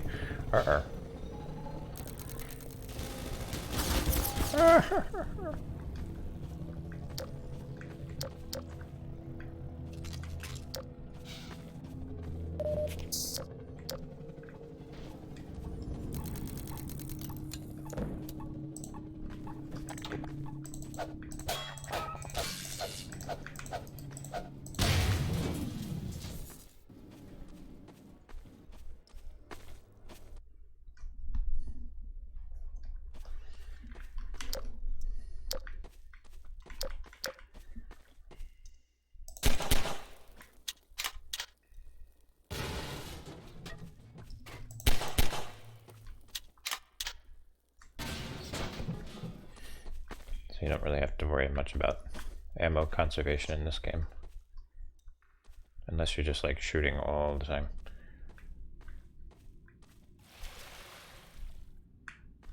I mean, I guess it gets a little more difficult later on. Get in here, hurry! But right now you'd have to try to run out of ammo. We're tearing up the railroad, covering our tracks. Looks like you're gonna be the last one through. Be glad you're not the guy they're looking for. Poor bastard doesn't stand a chance. Oh no, I didn't bring an explosive barrel. City 17. Dang it. Now they're flooding the areas up ahead with manhats. That would make this a lot easier. Oh shit! Too late!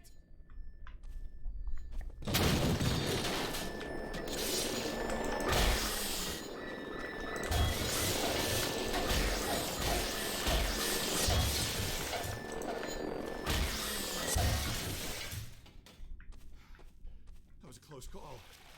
Thanks for your help. Isn't safe here.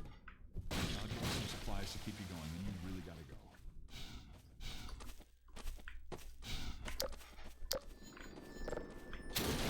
What?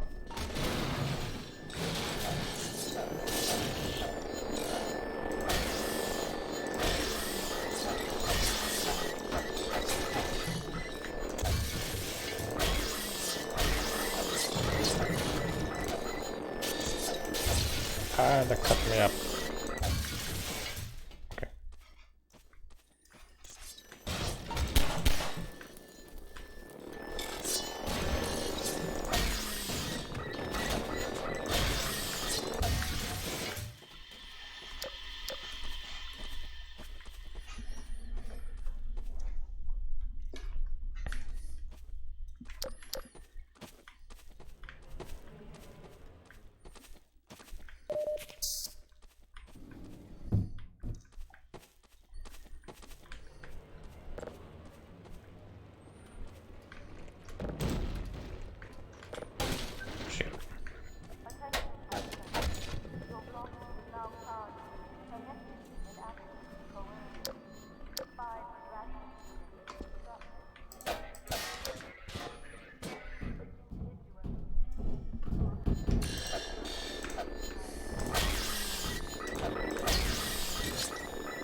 much of a secret since there's a big red light that guides you to it.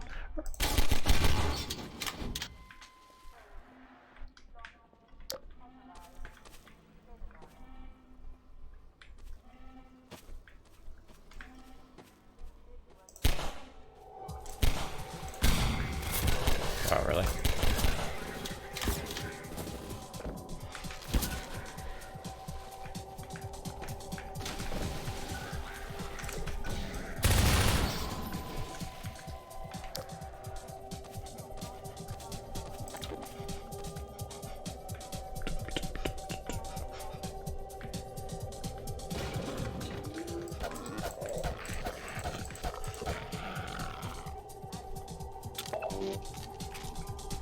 Early grenade.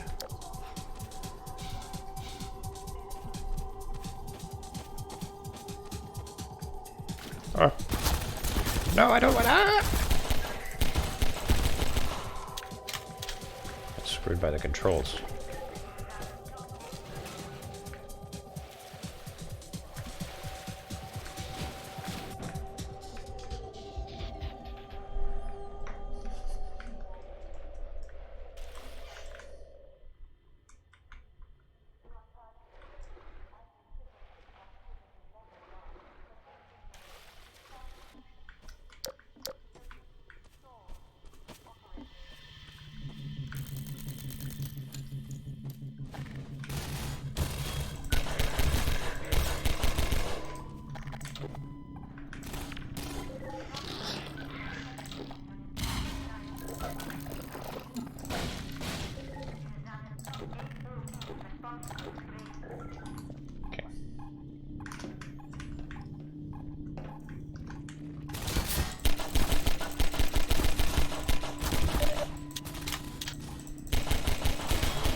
I'm really rusty at this game.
I'm not noticing too much that's different in this latest update.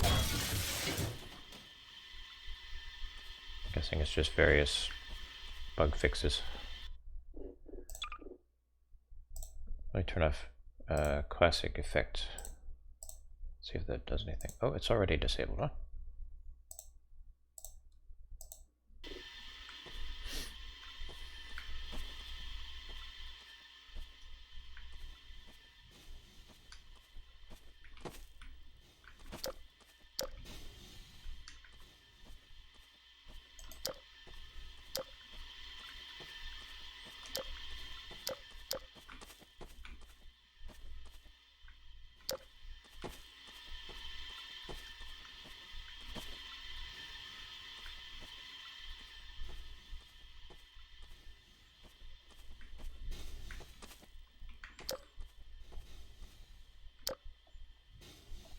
I'm supposed to reinvent the wheel, just make it work a bit better on modern PCs. Let me see.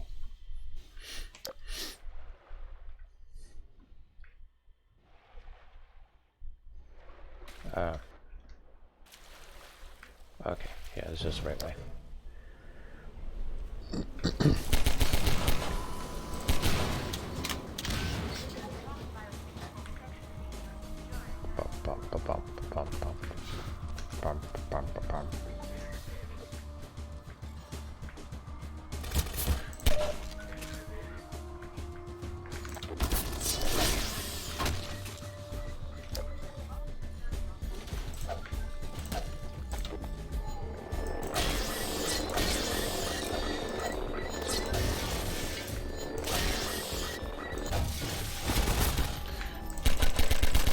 Get out of here. What the hell? Where did you come from?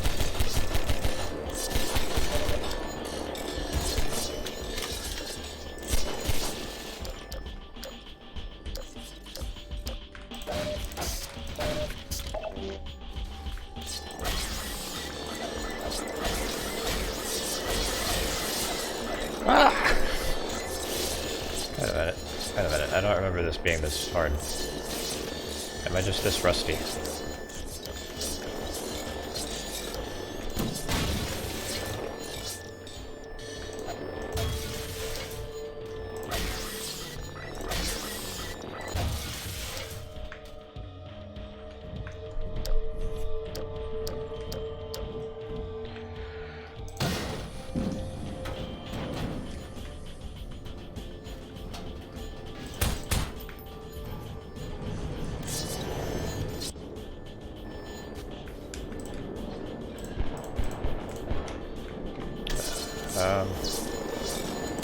Oh, fuck me.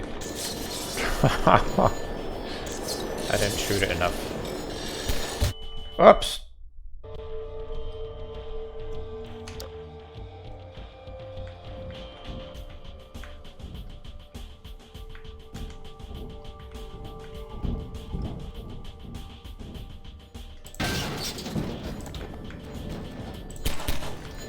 There we go.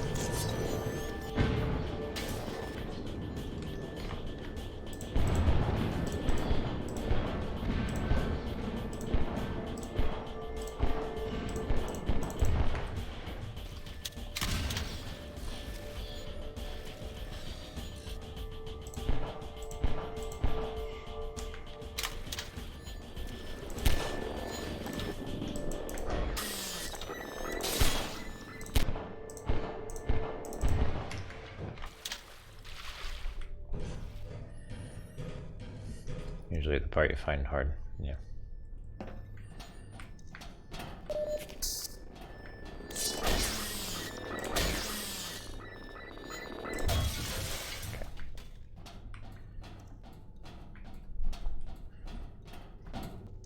Probably the hardest part of the section.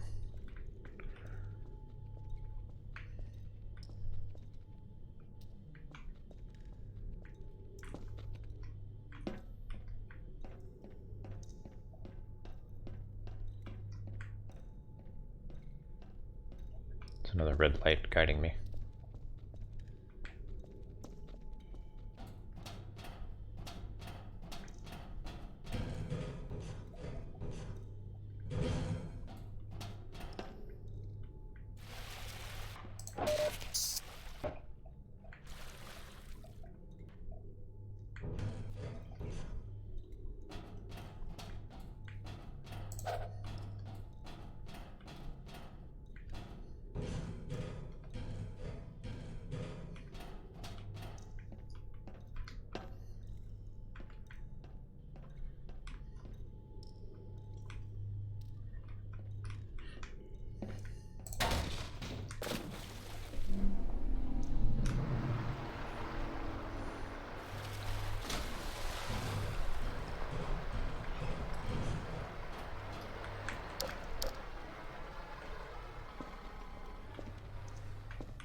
More of them.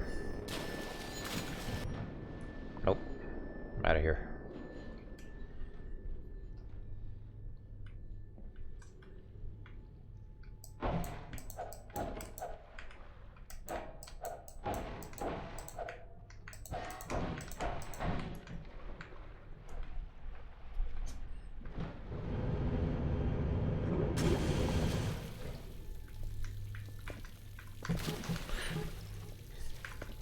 Okay. I got through it.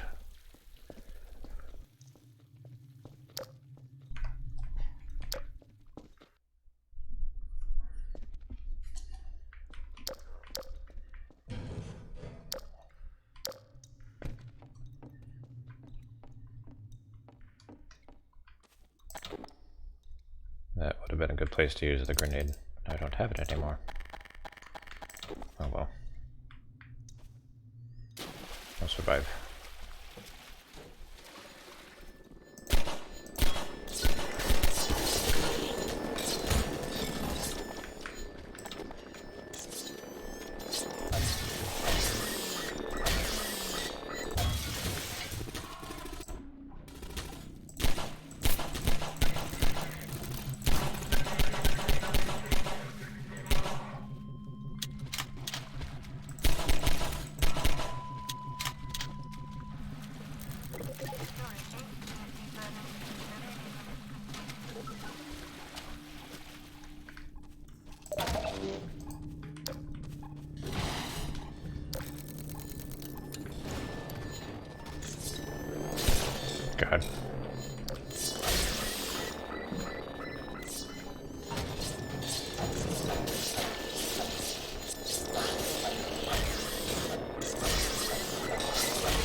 Hey! You're Freeman, aren't you? We got word you were coming. You got here at a bad time. Black Mesa East to Station 6. Do you read? Dr. Freeman is on his way downriver. Lend him the airboat and give him all the help you can. Repeat, Gordon Freeman has returned. It is critical he reaches Black Mesa East. Incoming! They're shelling us!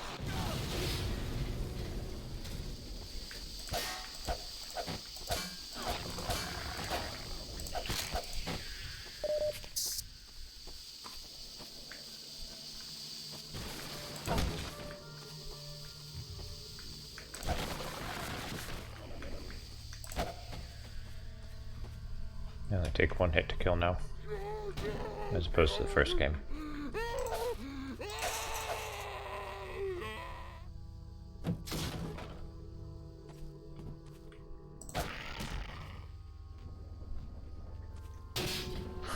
Doctor, remove my smell receptors.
Helldiver crabs.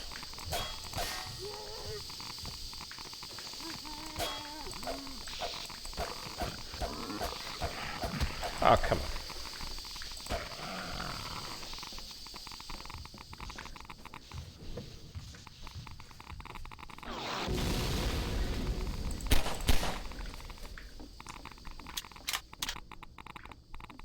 What?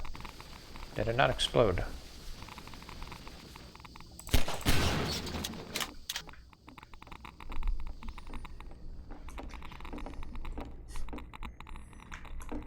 I can't imagine how bad this place would smell. You show up. Got this airboat all gassed up and ready to go. It's gonna be tough dodging civil protection out there in the open, but drive hard and you'll make it. You'll find more help at Station 7. Just a few bends up the river. It's the old red barn. Okay, well, when I didn't suck at this game, I used to be able to skip through here.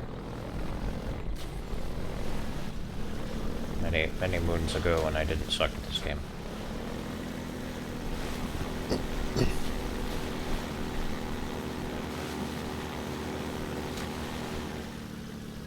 I'm not going to do the detour. Well, that's not even where it is. So somewhere else.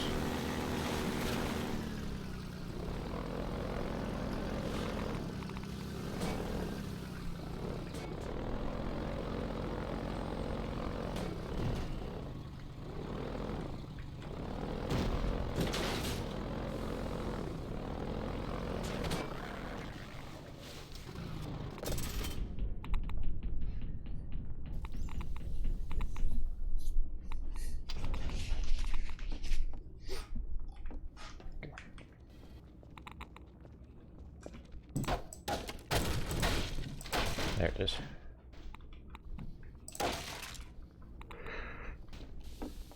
Excuse me.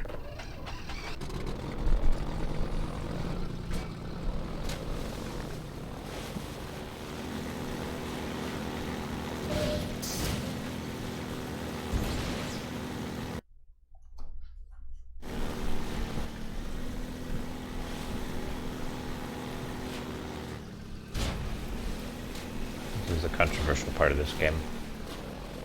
I don't mind it so much.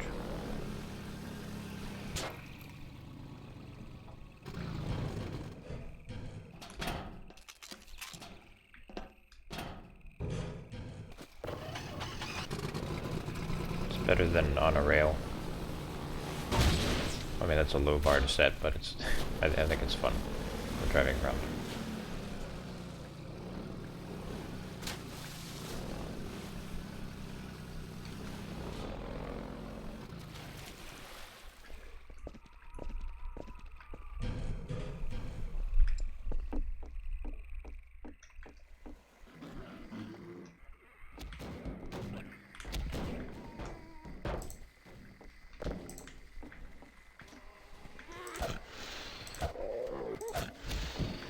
How dare you?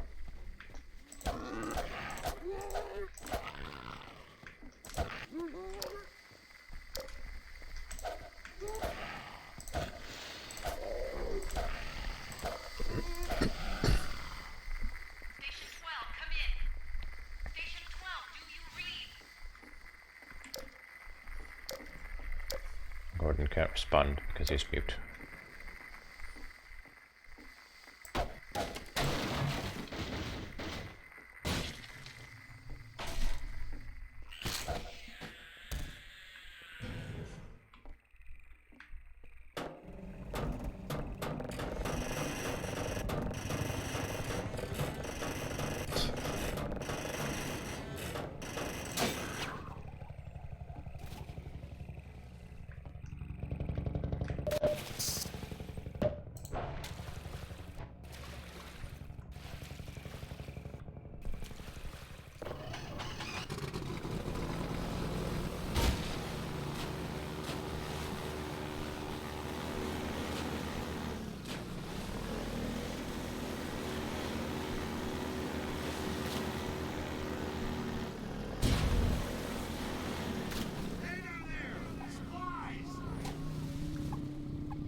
Be a head grab in here.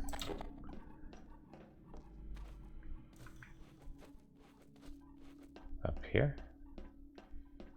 Over here? No? Okay. I was wrong.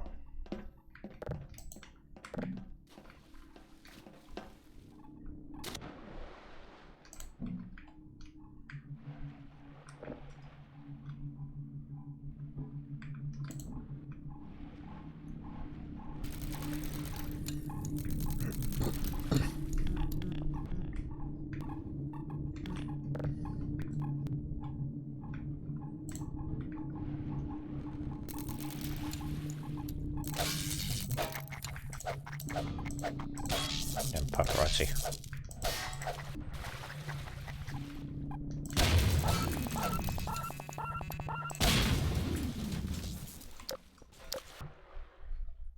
Oh, they didn't drop any power.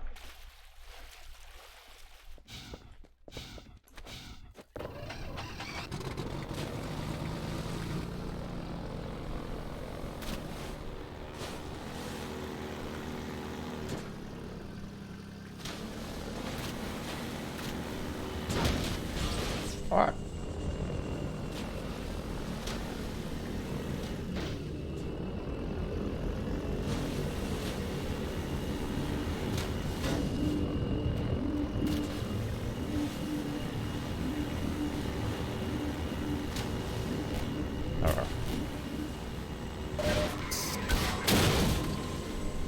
I think I usually go through there before they can drop.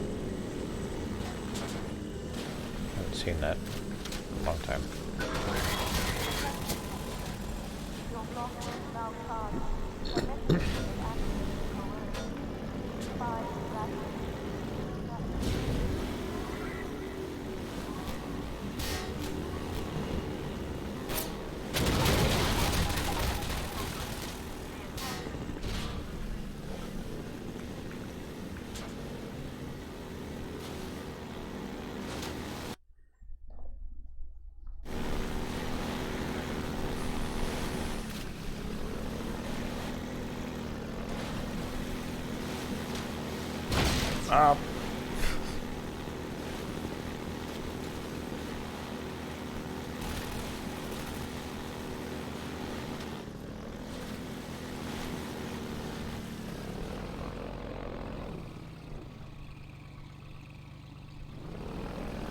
What do you do here? Oh, right.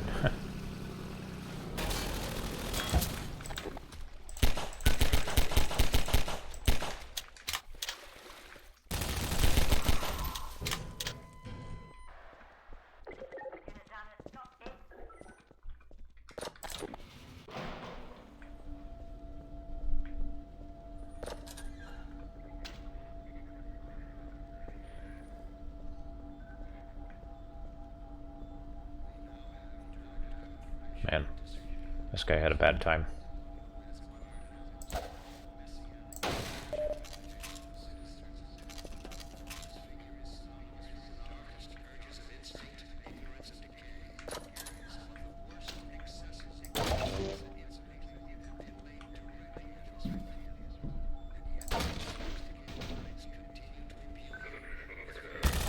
Ah! I got stuck.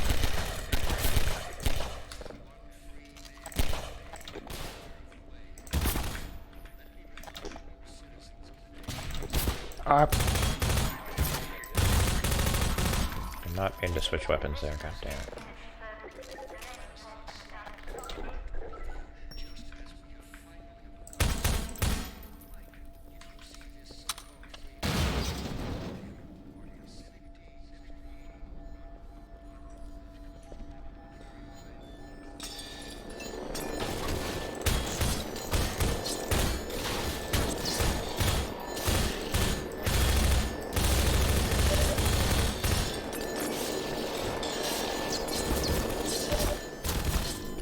Okay, wait a minute. Wait a minute, I can strategize better than this.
Got his ass.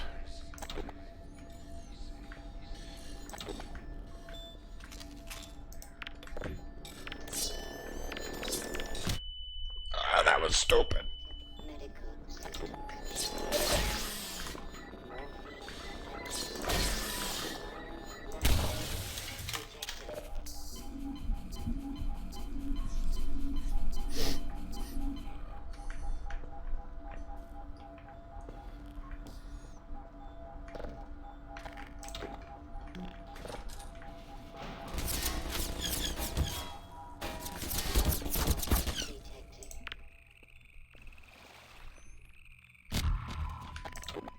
Hey, Kobe.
Come on, send him out.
Perhaps so sluggish.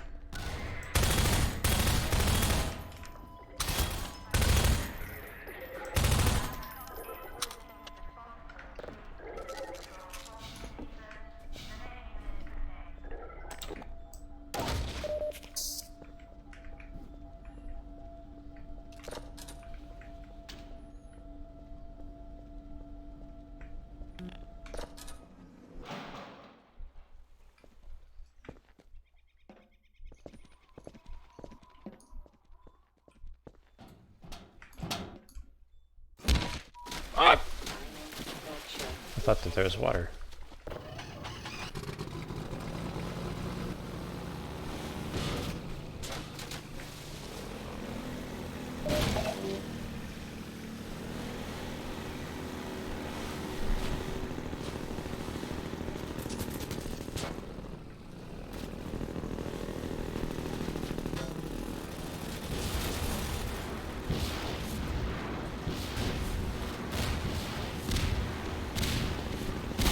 Oh.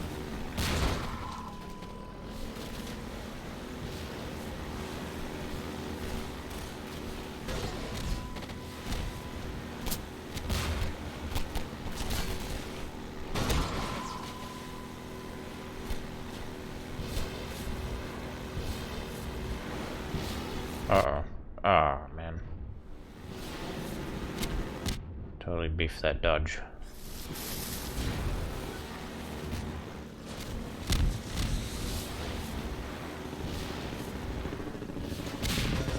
Uh-oh, this is bad. Okay. Try that again.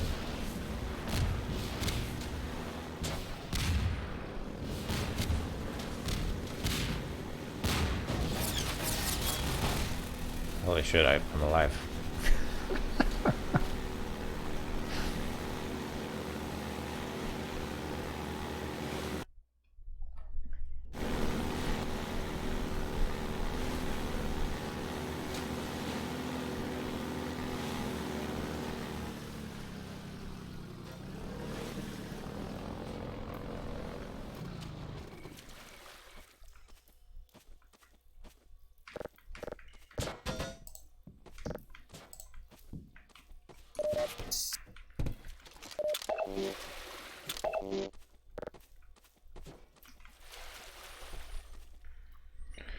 Okay, well, pretty unrealistic that the boat steers without using his hands. Yeah, for real. I guess I'll play it for a little longer.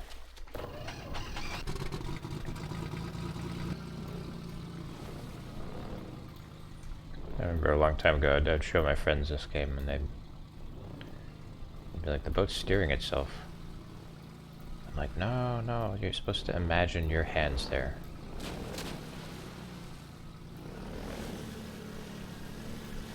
But yeah, looking back on it, it does look a little silly. Why didn't they add the hands? It probably wouldn't. Probably couldn't get it to look good.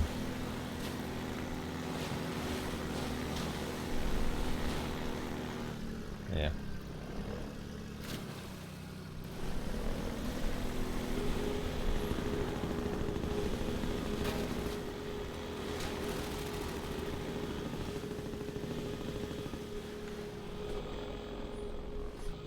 just imagine the arms. That's what I used to tell my friends when I was younger. It's like, you guys just don't get it. This game is amazing.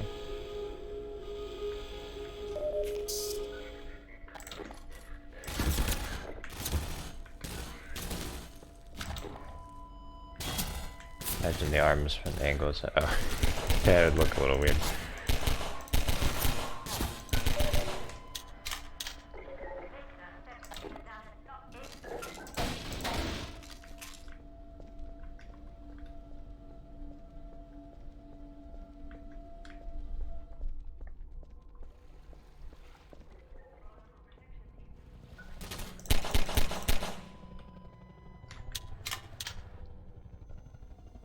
Rather imagine it's a telepathically steered boat.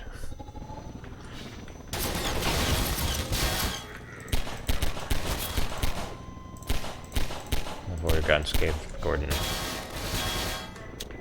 telekinetic powers. I can't fight Manax today.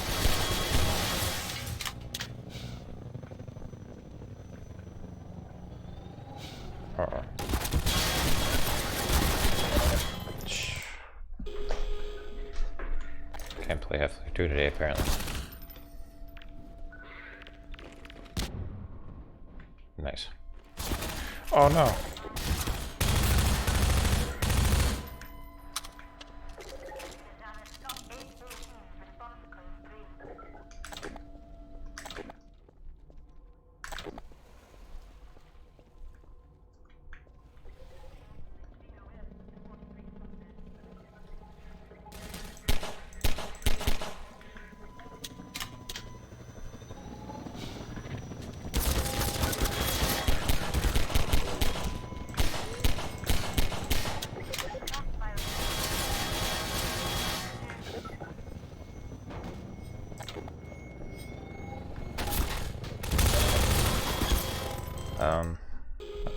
Okay.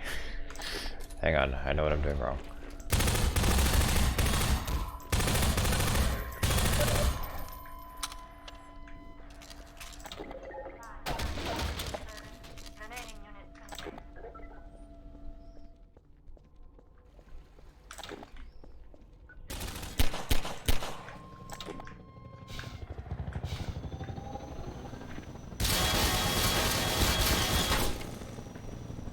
Side controls. Huh.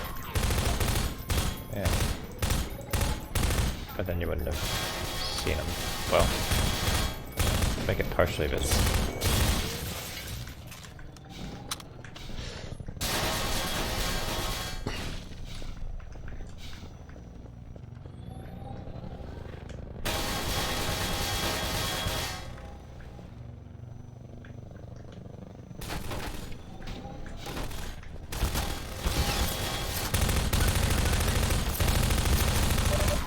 Fuck. Alright.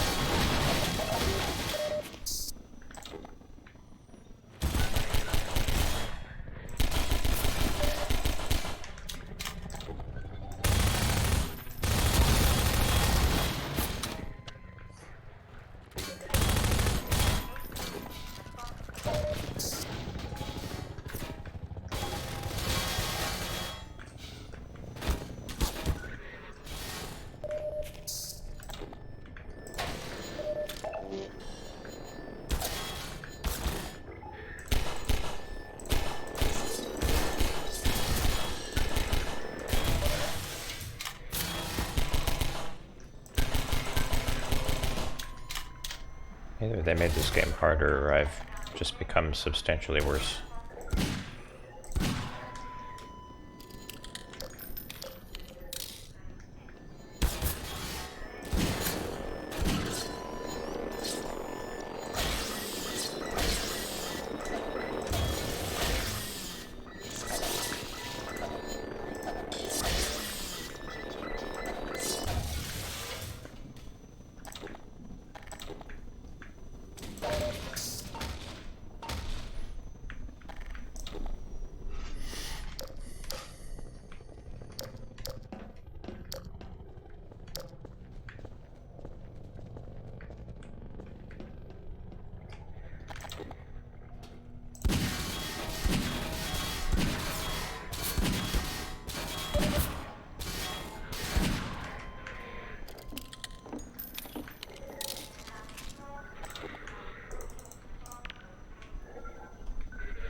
Okay, well, I'm gonna continue this next time and hopefully not suck as bad.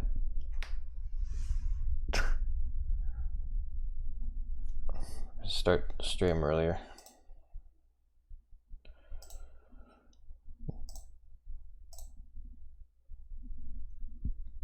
The boat is your least favorite part of it, yeah. It's not my favorite part, but I don't hate it as much as most people. Alright, well. Rest well this night. And we'll be back tomorrow. Good night.